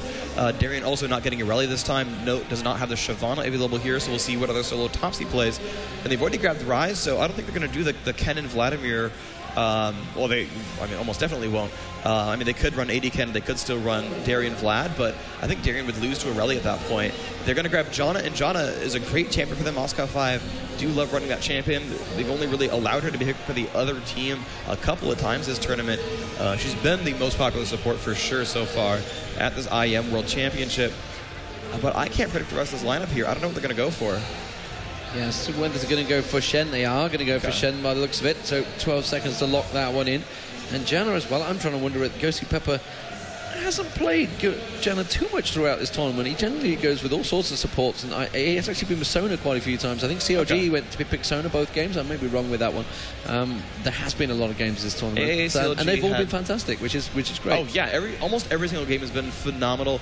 A lot of them have been just ridiculously close, and I remember actually at the end of the third place match yesterday, every other booth was closed, and the only thing up in the halls was just this match. Yeah, it was still packed, which was great because you guys are awesome. There's a lot of picks available, so here's the Janna's gone. With Urgot out, they might just grab that Corki as they always do, and as I say that, there's the Corki grab. And, you know, we'll see what else they're going to try to do here. They still could pick the Mage. They could pick that last, honestly, but pretty much the last two slots here, which is Support and Mage, they've already got their counterparts available there. Soraka, we've not seen her very often in this tournament. Apparently they do not want to grab Nunu. I would have expected Nunu to be a pretty decent pick here, but they will insta-lock in that Soraka. We saw her being played, I think, by Curse in the match that Curse almost won against Moscow 5. Yeah, they're the closest so far as well. Yeah, and it was Soraka Cog, I believe, bottom lane. Or I forget the AD carry entirely, but they did run Soraka in that game, and that was the closest Moscow 5 got to losing, that and CLG. So, you know, and actually, that game, I think, was the one that Voidboy went on a massive spree. He is Aurelia. So he has been very strong. Yeah, and again, he was Aurelia. He has been very strong against them. So we could see the return of it. And, of course, Udyr. We forgot about Udyr. Of course, you know, obviously, what are the junglers you've got available? Well, I've got a big pool of them, actually. I could just take anything. And Udyr, actually, CLG will kind of lock it in. St. Bishop's really his character of choice for quite a while throughout this tournament. And, of course, Genja on Kog'Maw has been a very strong thing as well. And, but Russian from behind us there. And that's going to be really, really strong. Janna is a great... Janna and Shen both are great babysitters for Kog'Maw. Kog'Maw will get to scale till late game this entire time. And yeah, they can try to dive that with Shyvana and Aurelia, but that's going to be very, very difficult. We'll see if he grabs Mordekaiser again. It's very melee heavy against Janna, which is a little bit scary, but at that point, with a Mordekaiser, you get to burst really hard there. Or we could run... The thing is, Veigar's tricky because Veigar's not good against Ryze, but Veigar's really good against Kog'Maw. And we saw that work pretty well, actually. Morgana actually looks like they're going to protect the Corki a little bit. Also, it gives the Black Shield to Aurelia, so Aurelia can jump down on Cog. I like that. Morgana actually really good against Janna there because you can use that Black Shield to prevent the Monsoon pushing them back, and you get yourselves the ability to just push on through and guarantee a kill. And if Voidboy can scale as well as he did before, if he can outlane Shen or possibly Udyr, Black Shield could be all he needs to get some kills. Okay, interesting. We're going for a remake here. Where do you stand on this? Because for me, that seemed like a remake to change my runes. I thought that wasn't allowed. Well, they are all in the lobby, and the faster we click the start button, the less chance they have to actually hop into the rune page. I'm not sure what the remake was about exactly. Maybe they tried to do a last-second swap and then didn't do it in time. Yeah. I don't know quite what it would be. Maybe they wanted more time to think about what skins they wanted. But everyone is back into the game. I am ready, and we'll see if the teams are. But what do you predict for the actual winner here? Because we've got, you know, a very good diving team here. Shyvana, Aurelia, Morgana, Corki, and I forgot, Soraka in there who can dump out some support as well. Moscow 5 team, though, they've got a lot of really big threats there. Ryze and Kog'Maw able to put out damage every second for a very, very long time. Shen and Udyr can be very big damage threats as well, also very tanky. We've got that Janna just for the very big protection there for the Kog'Maw. Yeah, and the big thing for me is, every game we've done, every best of 3 we've done, we've had 2-0s. We have actually. So by rule of thumb, Moscow 5 should take this 2-0. Yeah, but there's only ever been actually one full 3-game series, and that was a. Me and Joe done both. Oh, okay. Yeah. Because I know it was AAA CLG, and then the other one. What was the other? COG, AAA, and what was the one we did the other day? It was the quarterfinals. God, there's been too many games. SK? Oh, yeah, SK versus AAA, of course, was the other best of 3. So we're going towards blind pick. They're just going to quickly lock in those champions again into the game. But, Dignitas, they're going to have the pressure on them. Moscow 5 just played brilliantly. So, as from a confidence point of view, they've got to be careful they're not overconfident, diving in there. Oh dear, this time, will we see any sort of craziness from this time? I don't think we will, because Genji's not going to be able to just be as strong. He won't be able to 2v1 it, so he's going to be with Grossy Pepper down the bottom there. Will we see any roaming from Dignitas? Probably not. It's only going to be the 2 junglers this time, so it's going to be a bit more of a standard meta from both teams, I believe. Mm-hmm. And we're going to see how this bottom lane turns out there. Normally, PewDiePie and Locust win their bottom lane, even against all authority, when Yellowstar got a double kill there at the very, very start of the game, and they still managed to equal out in minions there. PewDiePie was playing Ezreal that time. Yellowstar was on Corki. But, as we saw last game, the bottom lane 1v2, actually, Genja still won that. Now, Kog'Maw, less of an aggressive laner, and Dignitas do love to play very aggressively in your face. So we'll see if that ends up being a really big deal for them. But we have the delay ticker counting on down. We'll be getting into the game very, very shortly. And will we see the similar sort of style that COG maybe ran, which is the split push? Obviously, when you got Shen, you can just easily, quite happily keep him in one lane, keep the other guys down, and you can just ulti straight in anytime you like. He doesn't need teleport, which gives them a big advantage straight away, certainly for the dragon fights. Obviously, they went for a 7-minute dragon last time around. Early stuff. Obviously, that was because they managed to build up such a huge advantage, but there's a lot of things available for Moscow 5 in this one. But like you say, damage-wise, Dignitas looking good. Yeah, Dignitas have more total damage threats, I think, just by a little bit. But the amount of damage threat on a Kog'Maw is a little bit higher than that for a Corki. If you let it. Well, yeah, if you let him. I mean, he pays for that by being unsafe. And a Black Shielded Aurelia, good luck being safe from that. But you never know. Proper team play can make that work out just fine for Moscow 5. And I just can't quite predict that one. I sort of predicted last time that Dignitas' late game setup would just win it out for them, but they got crushed in the first sort of 20, and almost to the point where they couldn't come back anymore. And they just got they kind of got aced twice in a row. So, we'll see if it's going to be the teamwork or what, but we are into the game here. Guys, give a cheer, give a round of applause for Moscow 5 and Dignitas.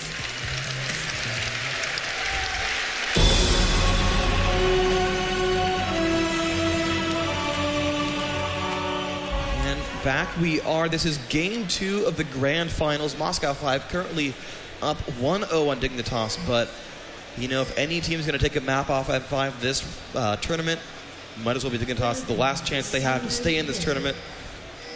Look through the lineups we've got. Alex Ish going to be playing Rise, the solo mid for Moscow 5. Goes to Pepper, the support on Janna. Third up is Genja, AD carry on Kog'Maw. And actually, I'm surprised he has a non-sustaining support and actually went for a Doran's Blade to start. He didn't even run Lifesteal Quints. He's just 21 offense and it's like, yeah, I got this, no problem. Jungler, they're going to be Diamonds. He is Phoenix Udyr. Fine, the solo top is Shen there. Darian, who did do an amazing job last time. Something like 9-2 in the previous game. I think it has PewDiePie on Corki, the AD carry. Locust Soraka going to be supporting there. 3 wards in the opening build. Will dominate jungling on Shyvana. Voyboy solo top as Aurelia. Has had a lot of hype about him this tournament, but so far in this final not been as dominant as he was before. And finally, Skaro solo mid playing Mage. Actually, 2 health and a mana potion in the opening build is going to be Morgana here. See how that works out for him. Minions have spawned and no invasions actually happening from either team. 1 safe ward here from Dignitas. And a pretty aggressive ward actually from Moscow 5. There comes a pull up on the Wraiths, and that's going to be going to I Will Dominate. Burnout taking those down, and now onto the blue buff. Yeah, meanwhile, they see the golems being taken away by Moscow 5. They have picked up the Wraiths, the Wolves, sorry, and they will go towards the golems. And the blue buff, well, I'm going to assume it's going to go towards Dominate, but Keechpai is hanging around for it. No, he will go back. He's just helping out Dominate for a quick and early start, which means actually Dominate didn't use his smite that time. Yeah. So we'll keep our eye on that one. So we'll look down the bottom. And Genja actually starting out with a Doran's Blade there. That's a pretty aggressive start from Kog'Maw. Yeah, absolutely. He's going to be doing a lot of damage there. I guess they figured that with a Soraka lane, Soraka's not the most aggressive support. He's not going to get bullied out too much, which surprised me because, again, Dignitas is really known for being an aggressive lane here. But Moscow 5 actually already had put down 2 wards to check for counter jungling or to check for invasions at bottom, and so they know that Dominate was not going for that at all. It's actually quite the advantage there. I mean, it's thankful that he didn't even try to invade there, but Udyr's going to have his Lizard pretty quickly here. Shyvana the same, slightly ahead to level 3. A little bit of pressure back and forth. QtPie taking some damage from Genja. His top lane, we're going to see how Voiboy can do against Darien. Darien actually winning the lane so far, doing a lot of damage here. And Shyvana actually making her way up to this top lane. We're going to see if they can get a gank out of this. He has already learned Shadow Dash. Voiboy going to go in there, go for the attacks. There's a stun, and he's up into range of Darien. The Ignite is on. He's going to dash in one more time, but no, not enough damage. Did make him burn Flash. Otherwise, though, not a lot of other pressure. No, and he's had to back away from that one. Like you say, Dignitas going with that early defensive ward straight away over at Wraiths there, so making sure they didn't get invade this time. I Will Dominate, obviously not happy with being caught out on the red buff, pretty much unawares that it was coming. GoToPepper there, forced to back away. I'm a QtPie putting a quick blind in his face. Skara has got Diamonds just below him, and Diamonds is coming out now. You can see he managed to get the Rune Prison down in him. Oh, and a very good dark bindings there from Skara. Has to burn the flash, so is going to get dived on the turret. I think it might be first blood. Yes, it will be. Moscow 5 going very aggressive and tower diving at level 4 there. Very nicely played. And Moscow 5, well, they did it again, didn't they? Yeah, they've been really, really good at punishing mid, and it's pretty much a trademark move for Moscow 5, too, is the general, like, flash Rune Prisons from Alex. Had just enough mana to full combo that, and that's what you get for going boots first on Udyr. You get some really, really good ganks, even against someone like Morgana. We saw she had went forward, and it was like on cue, too, had went forward for a last hit and completely overextended, got picked up by the spell combo. So you can see bottom lane has been pushed. Genja, I think, is going to stick around. I don't expect them to go back and buy yet. 788 gold. Keep an eye to see where I Will Dominate goes. They really want to get an early kill on that Shen of Darien. But unfortunately for him, he's got that Doran's Shield start out, and he's just going to be quite tanky. You can see the ward going down from Voiboy there, so he's just been back on port. Actually come towards, building towards Mercury Treads possibly there. Have a look towards Locust. Locust got to be very careful. Went actually the very long way around there, and is going to go all the way back round as well. Immediately the pings go down. Oh, and a ping straight down from GoToPepper to clear out that river. So that ward has been immediately cleared out by Moscow 5. Very well aware of that, so which means they want to try and open up some ganks for Diamonds there, or at least a little bit of roaming around that bottom river.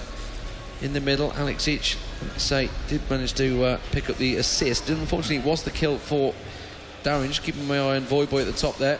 Goes diving in. Actually took a tower hit. That was less than ideal. And you can see Darien immediately taking effect on that one. Will try and lunge towards him, and Voiboy's going to have to back away and keep chucking down those potions. Locust roaming around the map. A little bit of harassment there actually from GoToPepper, who's now low on mana, but Genja getting lower and lower. Still has Summoner Heal and Flash though, so it shouldn't be too easy to kill. QtPie goes for, oh man, Voiboy getting lower and lower from Darien. Still has his own Flash, but Darien has Ignite, so if he can burst enough damage, Flash will not save you from dying, so gotta be a little bit careful there. Diamond's gonna go back into his jungle, clear out a little bit more, but they've been pushing Genja down pretty well. He's down to 37 minions. So Corki actually probably won't be winning it in minions after this this tower attempt. But they've bullied him around a little bit. They've done a decent job there. Alex coming up towards the top though, and Voiboy could be dropping very, very soon here. Yeah, actually, Alex was spotted straight away by that ward that Voiboy had placed earlier on. Voiboy continuing to just stick in lane. Has had to go through all those health pots though, so Darien doing a fantastic job of keeping away. Meanwhile, Darien is obviously just sat there. All he's had so far is that Doran's Shield. Voiboy now has got I Will Dominate in, trying to bait him towards him. Scar's just gone back to bio. I'll keep an eye on that. He has managed to bait Darien out. This time they're going to go in. Exhaust goes down. You can see the exhaust, the Ignite on him. I Will Dominate didn't dive for it there. Didn't want to get taunted on the tower and just backs away from it. Voiboy though will keep the harass down, but they needed to kill there, I feel. Yeah, they needed to do a little bit more there. Unfortunately, though, between Shadow Dash and Feint, he tanked a fair good amount of that damage. That's the problem with having a jungle like Shyvana and not Udyr, is you don't bring any crowd control yourself unless you've got red buff, and that, I mean, damage is nice, but it just was not enough. So far, Shen still surviving his lane, doing a pretty good job last hitting. He's winning that lane. He is winning that lane. Skara has been back, got himself a double Doran's rings. Alex Eats trying to burn out as much as he can. It's forcing back for a short while. The blue buff has spawned, and I don't think Dignitas are going to be able to respond to this one. But the ward from Janna there, I believe, has come up and placed it onto blue. Can they manage to get into steal it? I don't think they will be able to do anything about it. You can see that Goosey Pepper is lingering, but Cogmore is a long way away. Goosey Pepper's going to have to pull up something spectacular to try and get the steal with that Howling Gale. It will go up and nearly got it, actually, but Skara will manage to steal it away. You can see Alex Each also picking up the one from his side of the map, so both teams picking up their respective buffs so far. Mikita trying to catch on towards Genji. You can see they've had to ward up that bottom brush, so Moscow 5 continuing to keep hold of that bottom lane. Yeah, but I'm surprised actually for having, you know, a lane like this that they're not really getting bullied out whatsoever. I would have expected, especially from QtPie, a much more aggressive sort of set of plays here. Mid lane, some aggression coming in. Alex could get jumped on. Voyboy waiting in the wings, but it seems like he sensed that one out and has left. Actually, the ward would have spotted him coming across, so they did know about Voyboy, but successfully saved. Yeah. The lack of games from Dignitas could become a problem, but it is only 1-0, so they are not having too bad a game so far. You can see the CS down the bottom lane. It is slightly in the advantage for Corky. We've just got a glimpse of Diamonds going across there. Remember, ward about to be placed actually by Locust, I think, there. And a pink ward, I think, just placed there. And they have gone towards Locust. Locust getting caught out there by Cogmore. Can he manage to catch him down? No, he will not. He's had to use the heal, though. And Amakita by turning around immediately, throwing out one of his ultis and missing. And Goosey Pepper actually took a lot of damage from that fight. Meanwhile, at the top, Voyboy being kept away from the CS at the moment by Darian. Darian doing a fantastic job. Does dash in there, quick engage. And Voyboy coming out far worse again there against Darian. Darian has been back to buy, got himself that Giant's Belt. Meanwhile, in the middle, you can see Diamonds getting caught out as well with a Dark Bindings. Just keep an eye on that top lane as Voyboy continues to harass on towards Darian. This time, Shyvana will come around the backside. Has I Will Dominate got the position this time? You can see Darian is immediately going to try and get away from this one. Oh, I Will Dominate go for the ulti, but he managed to dash out of it. I think Darian may have enough. He's just going to dash straight across here and will get away. Actually used the flash, though. So Summoner Spell used. Skara was coming up to try and cover him off, but they are avoiding any damage at the moment, Freak.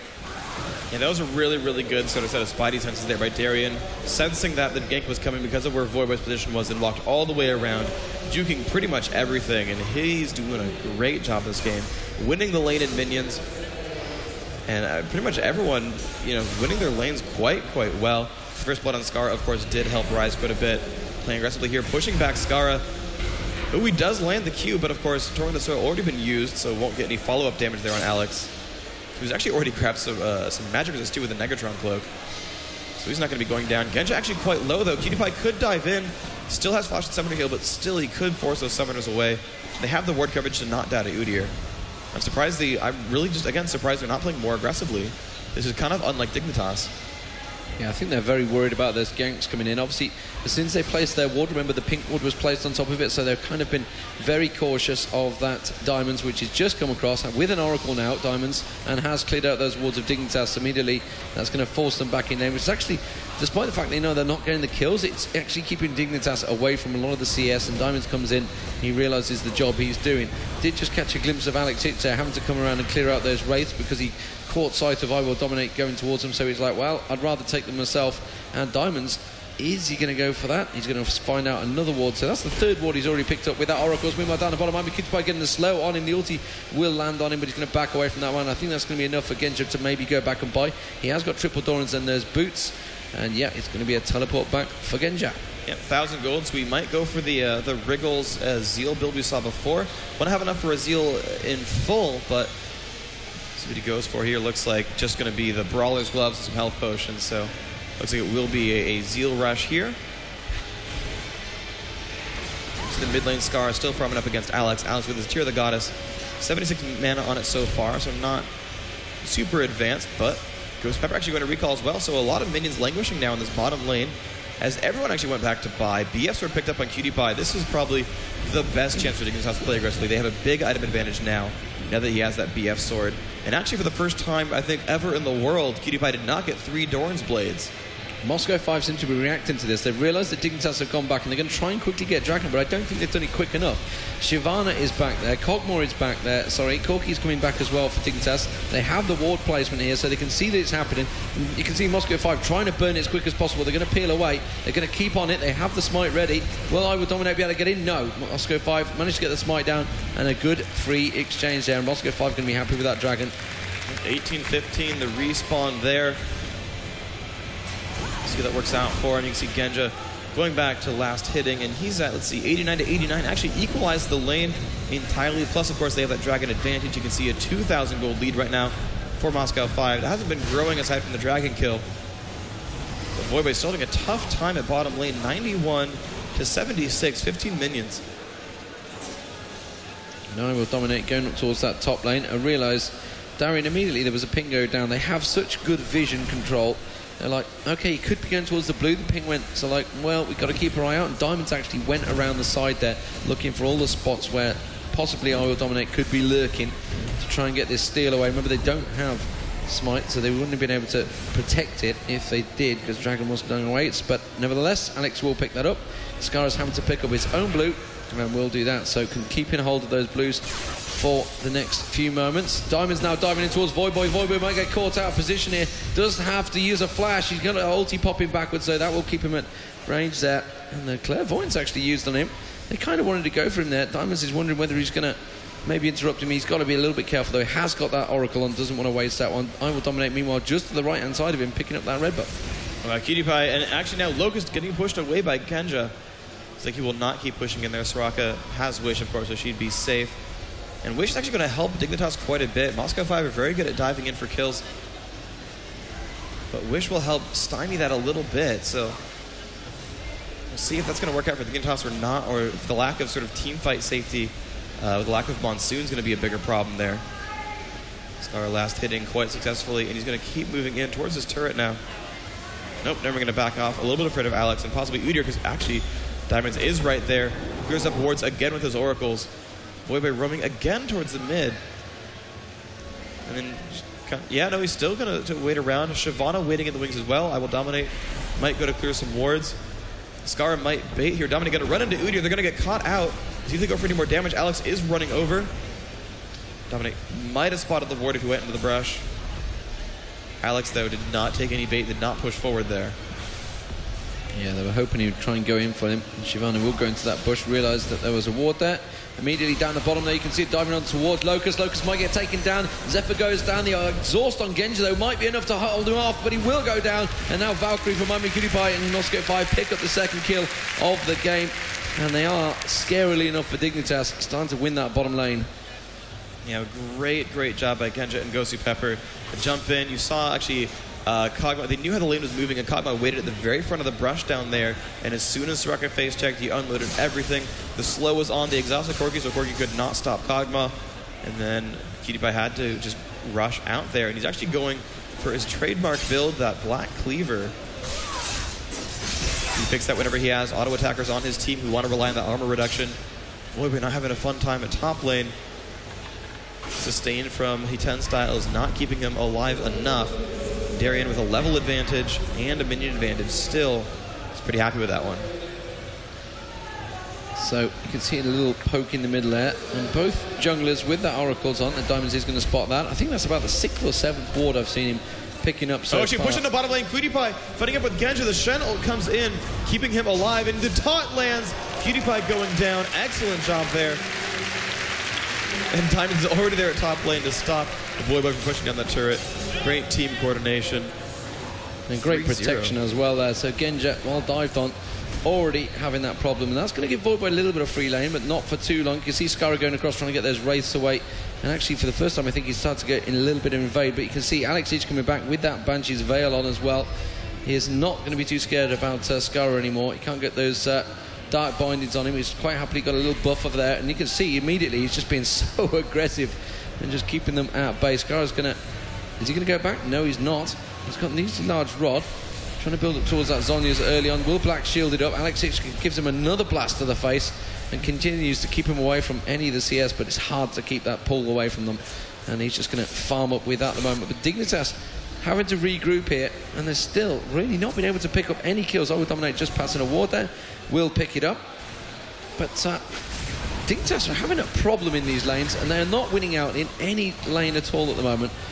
They are struggling. IMQ getting a quick burst on him from Cogmore, and Cogmore is becoming a scary beast down the bottom there already. Yeah, Cutie Pie not doing a very good job in this lane. He's last hitting very well, though. 130. He's keeping up with Cogmore almost. He's actually down 12 right now, but still, considering how this game is going, that's not too bad. But they do need something to happen in Dignitas' favor, and they've not been able to push really anywhere. Dominate, playing Shyvana, has not been able to pin down Darien almost whatsoever. He's never gotten a gank at mid or bottom either. So really, Moscow 5 are just sort of playing as happily as they want to, winning their lanes as they wish. Their late game is phenomenal. It's going to really rely on Aurelia to actually stop this Kog'Maw, who for once, actually did go Wriggles again. So he's actually plenty durable with a Janna shield in there as well. Might just be able to face tank Aurelia in most of these fights. Ghost Viper pushing back there on Cutie Pie. Did know he's going to take some damage here. Still getting lower and lower. But now Genja's here to say, hey, back off Janna. Yeah, indeed, manages to get the ulti on towards Cutie Pie as well. So immediately Genja being very aggressive straight in there. Diamonds is joining Alex in the middle there, not being able to get him towards Skara though. Has completed that Zhonya's Hourglass now. They're going to move across, try and pick up blue. Skara's going to do identical thing. So again, that's going to be both teams picking up a blue of their own. Genja clearing out down that bottom. Has come back with that Wriggles, I believe he just mentioned.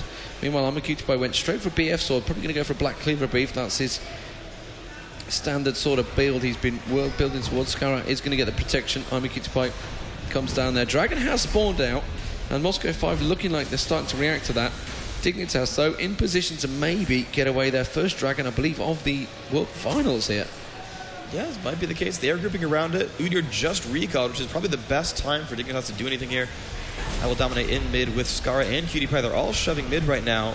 It's very strange to have 3 in mid. They could go for the turret kill, actually. This would be pretty nice. Everyone else is out of position, and they are going to go for this one. And I think this is actually their first turret kill of the World Finals as well.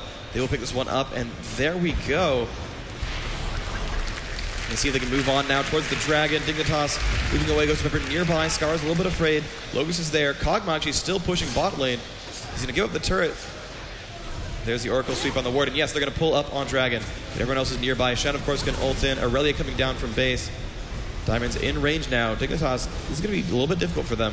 They're still going to get lower and lower. Diamond's still staying nearby. Darren picks up the turret kill at top. There's some pressure on Cutie Pie. The Shen ult goes off. Diamond's got a giant shield, and immediately they go in. Morgana with the Zhonya's. The pop. Alex Ish, he is going to go down, and now will it be Genja? Looks like it's going to be the target. Voyboy, no, Ghost of Pepper going to take a massive amount of damage. Cutie Pie running away from Diamonds. The exhaust is on. Voyboy still going in, but falls to Genja, who's incredibly powerful. Diamond's taking more damage. Cutie Pie, the ignite, and oh, the damage output.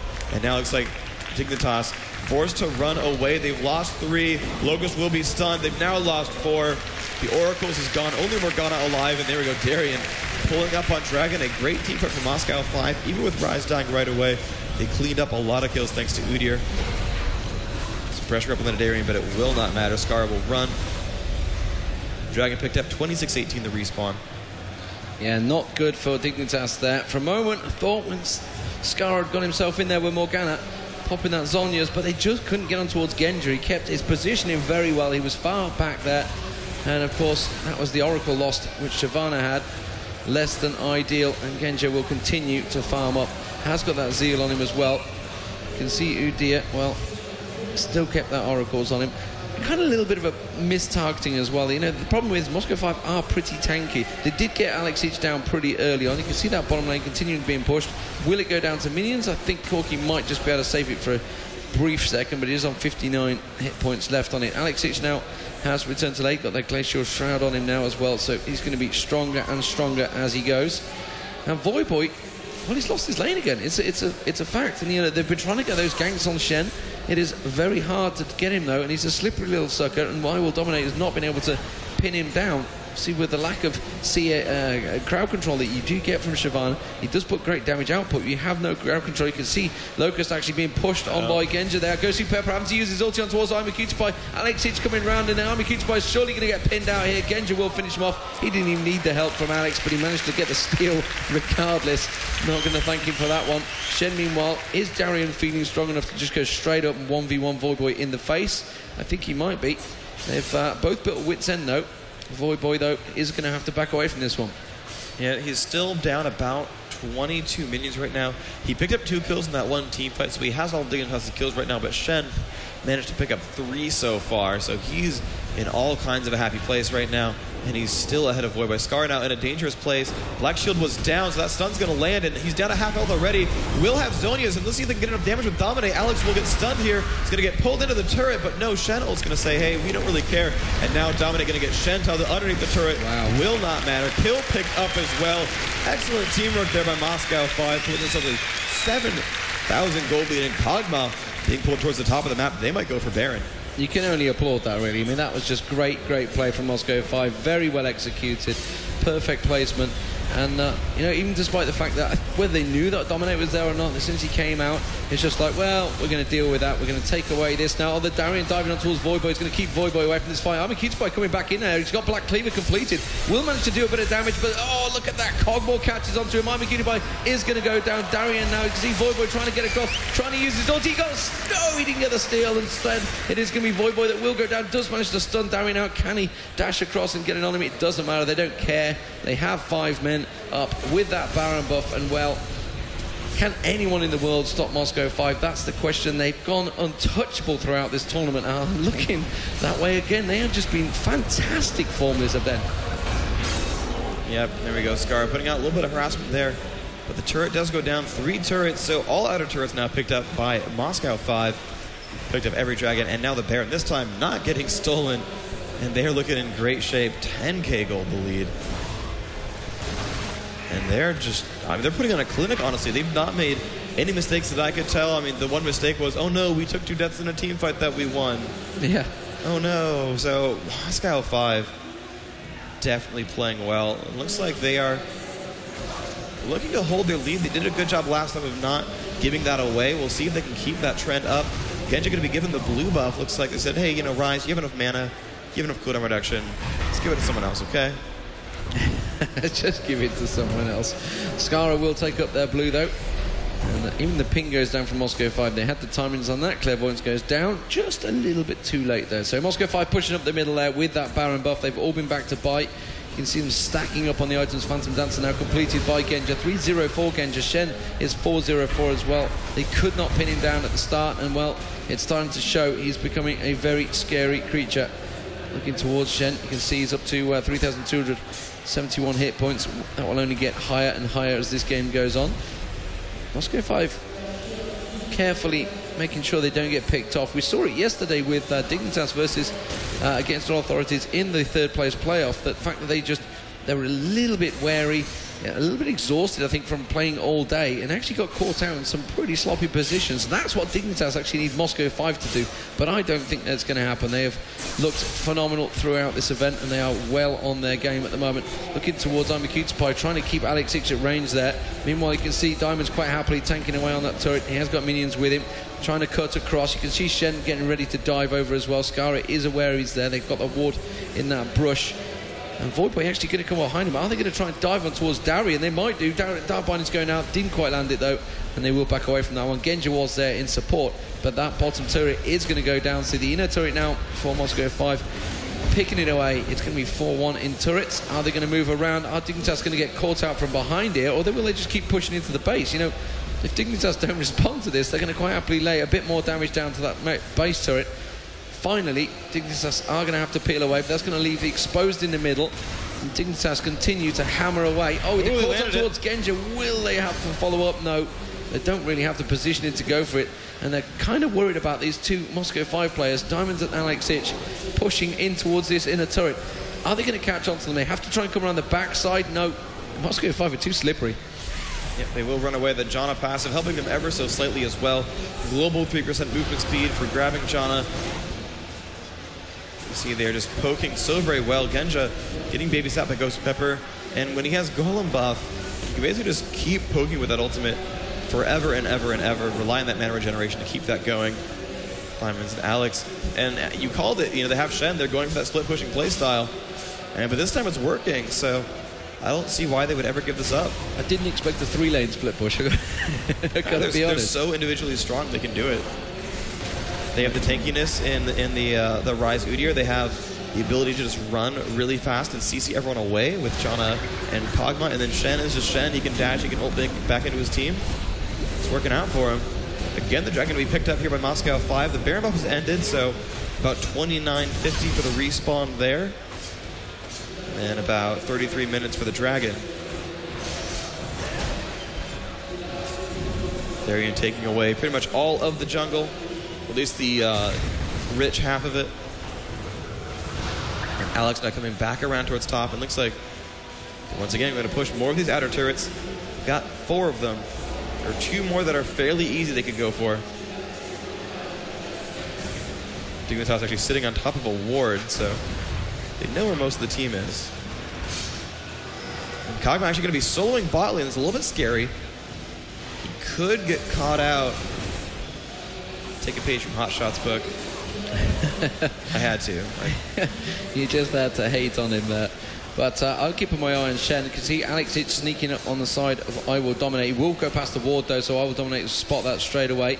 And as you mentioned down the bottom there, Genja isn't going to get caught out, I don't think. That top inner turret will go down. Darian's been slowly working that one down. They are going to dive on him though. Genja is going to get caught out by Voyboy. Will this be enough? The ulti from Shen coming in, of course. He is available. Now they're going to turn it around. Can they get the slow across? They do manage to land the slow, and Voyboy will go down here, and Genja turns that one around. Darian picks up the kill. And you know what? You just can't do anything about that nasty Shen. He will get across that map, cover off, and that is the benefit we talked about in the picks and bans. It's so important, and they had that choice. Do we ban Shen? Do we ban Shyvana? What do we go for? And you know what? They had to leave them available, and whether that's just a case of they lost the game in the picks and bans, it's just been played very well by Moscow 5. Dignitas unable to capture any kills in the early lane phase. Like you mentioned, they only managed to get those 2 from that single team fight, and they've just not been able to catch Moscow 5 out. They are so on their game right now. They're just not leaving anything to chance. Yeah, that was such a clever move too, to sort of bait with Kog'Maw. I gotta believe it was on purpose to say, hey, we want to break the stalemate somehow. Let's get a kill. I know, but you can get Voyboy to go for Kog'Maw and then just Shen ult and then flash dash when he dies. That was definitely a very, very good move there. You saw Kog'Maw actually holding onto Voidoo's until he needed to use it to slow Aurelia's escape. Ryze actually spamming Laugh. I like that a little bit. Oh, almost catching out Diamonds right there in the brush. Actually, Morgana might go for the dark. Oh, okay, it's down. Actually, she had used it earlier. Yeah. Baron going to be up very, very soon, within 20 seconds. Moscow 5 mostly ready. Shen, his ult's actually down for 15 seconds, so there's a small window here for Dignitas to make something happen. I don't think it's likely, though. That's ticking back up 10 seconds ago now. And actually, Shen waiting calmly in the brush. They actually don't see any of Dignitas anymore.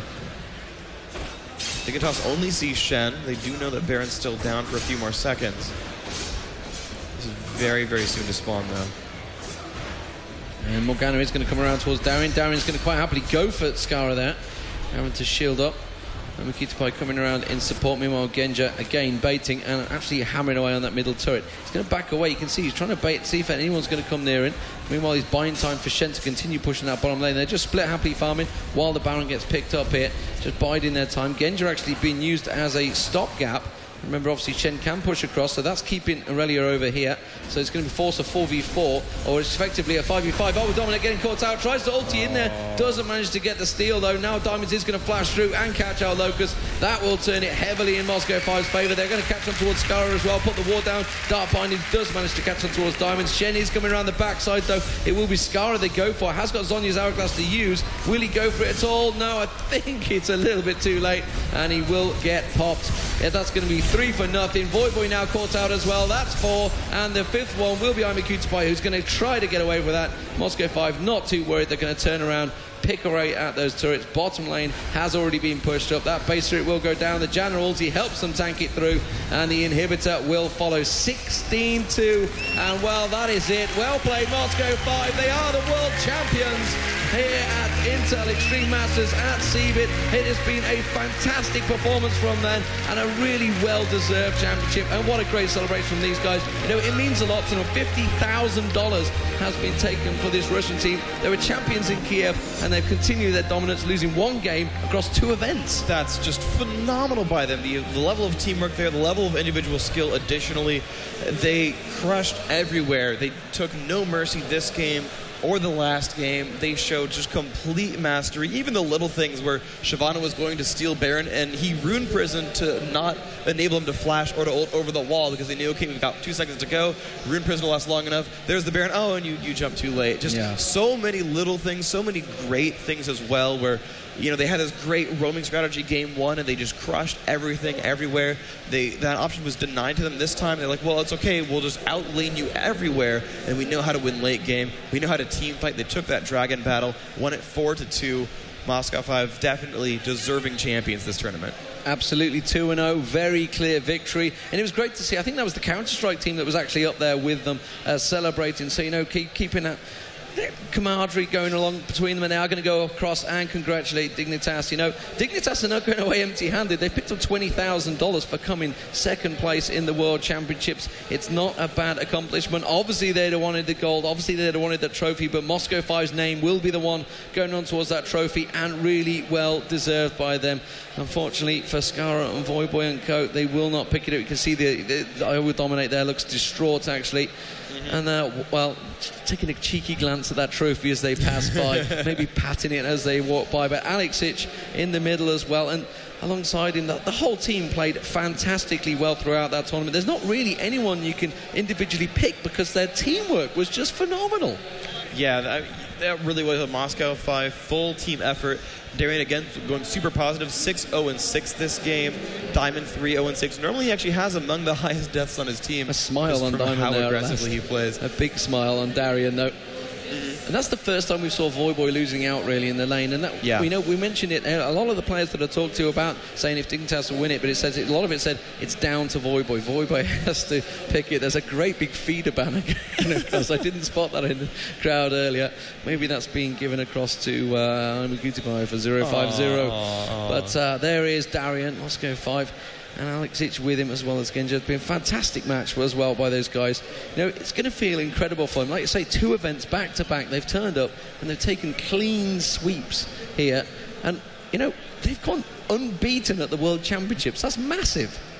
Yeah, and that's, geez, that is just so crazy. We watched, you know, some of these teams in the other you know World Finals here, where it was 3-2 for Puma versus MC, and for the CS 1.6, it was these teams who barely made it out of group stages or barely qualified at all, and then then finally making their way out there. But this time, Moscow 5 was like, yeah, we lost 1 map the entire time at the last tournament, and no maps here, and they had some close wins for sure. They almost lost that game 2 to CLG. They almost lost the game in groups to Curse, but even still, losing 1 game in groups, losing 1 game in the semifinals, that's not enough to knock you out of a tournament.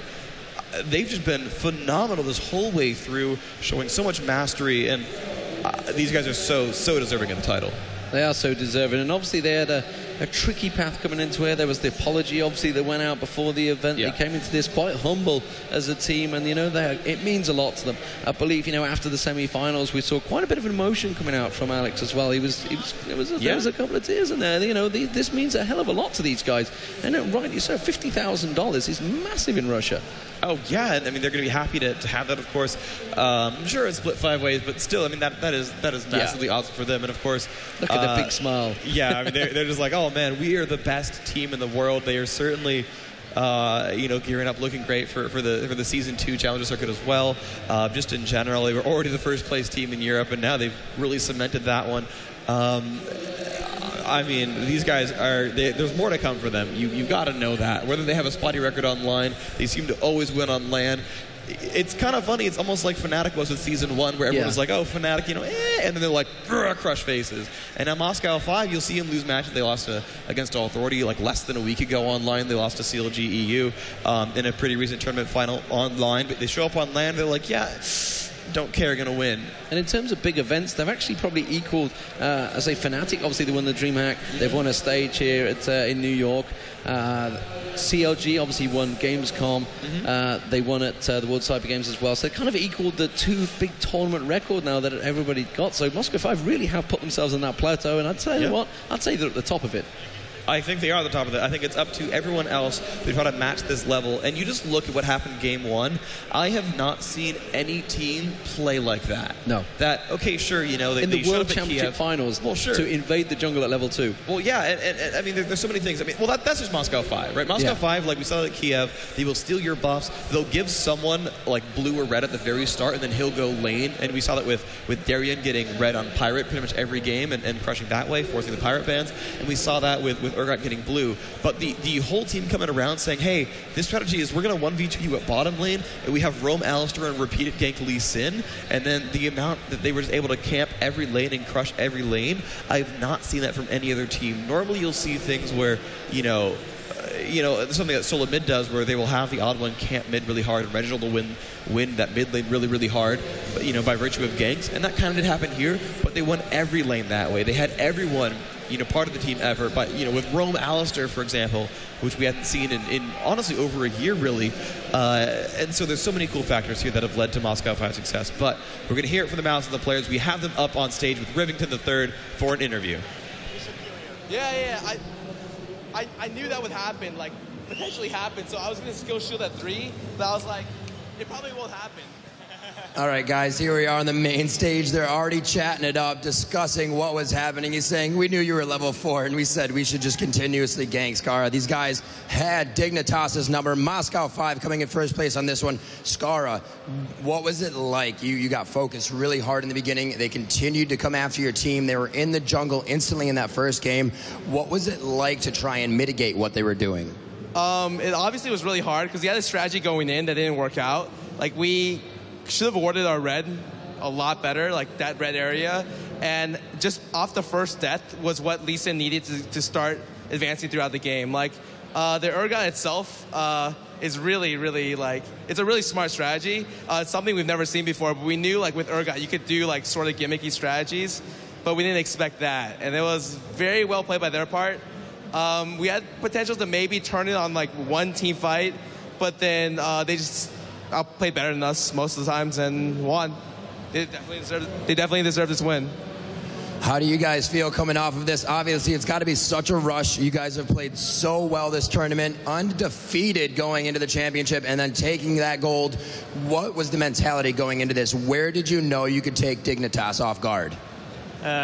It was like, we got the strategy in the first game, and that was like, they got the perfect pick for us to do this. We got like, okay, let's do it. So, and after the first game, it was just psychology. It was hard to them to, like, you know, come it up again. Did you guys feel you would be facing Dignitas in this matchup? I think that they just couldn't adapt to our style like CLG did. So it was like we were playing like pretty similar styles, but we're like more aggressive in taking small objectives. So it's like really are getting like almost all this from all the teams. I mean, we get split push from CLG, we get team fights from Dignitas, and we're inventing our counter jungling strategy. And that synergy just gives us the win today.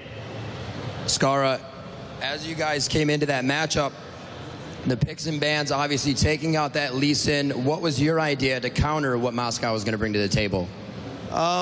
We knew they could potentially pick Lee Sin, but we were going to give it up for Shyvana. And we knew Lee Sin would fall off if he didn't get a kill early. So we had a strategy of going like Wolves blue, red into bottom lane. But then as we were rotating from red to bottom lane, like, they caught us there, obviously. We didn't expect the blue on Urgot. And as soon as we saw blue on Urgot, we should have really known something was going to happen in our red jungle because their support was, like, nowhere. We should have just warded our red jungle the first game better. And our second game, we just got outpicked, like, completely outpicked. And they just had to play standard to win the game. What does Dignitas take away from this tournament? What do you guys see, and what changes do you think need to be made to your strategies? Just we need to execute better. We had ideas of certain picks going into the game, but adapting to what they were picking, we kind of fell apart in certain areas, and we had the advantage in picks in 2 separate areas, and we threw them away. One of the advantages was the second game we picked Shyvana and Aurelia because we, for some reason, thought Darien didn't play Shen, and if we had to pick Shyvana, Shen, like, the game would have been so much different. But it's okay. Like, they obviously outpicked and outplayed us, so they definitely deserve this win. Right on. Let's hear for both of these teams one more time. Don't go anywhere. We're coming back with the award ceremony right after this.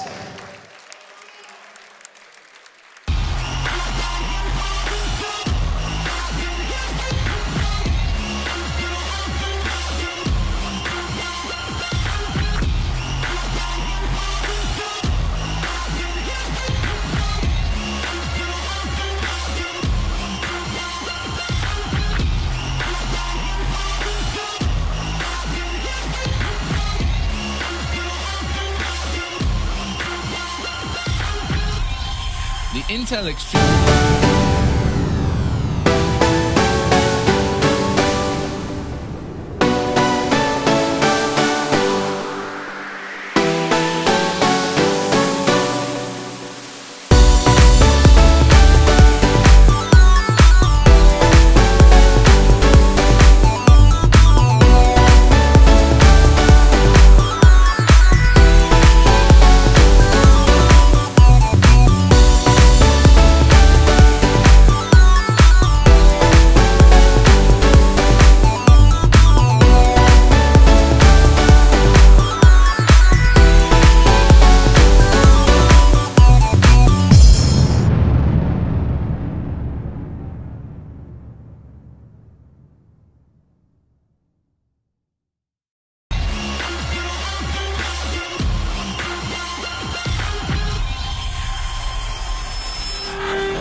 Ladies and gentlemen, welcome back to the Intel Extreme Masters World Championship. The games are done.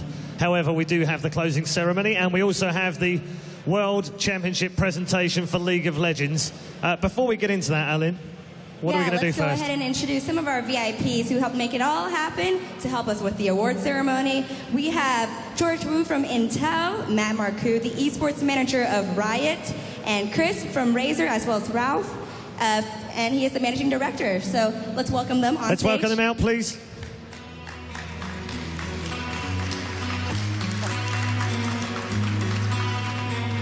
And of course, Carmack as well. Yep. And he will be presenting the MVP for League of Legends, the I Carry Today Big Award. I carry today big. Big. That's I right. carry today big. And the winner of that award is? The winner is Voyboy. Where is he? Here he comes. Okay, you don't want to take this, do you? You want to give this to someone else? What? Is that right? You want to give this to someone else? I don't know about that one. So, what do you want to say to your winners? To the people that voted for you? Thanks for supporting me. Wish we could have a better series versus M5, but we tried our best, so. All right, try it on for size. Your winner of I Carry Today Big is Voyboy.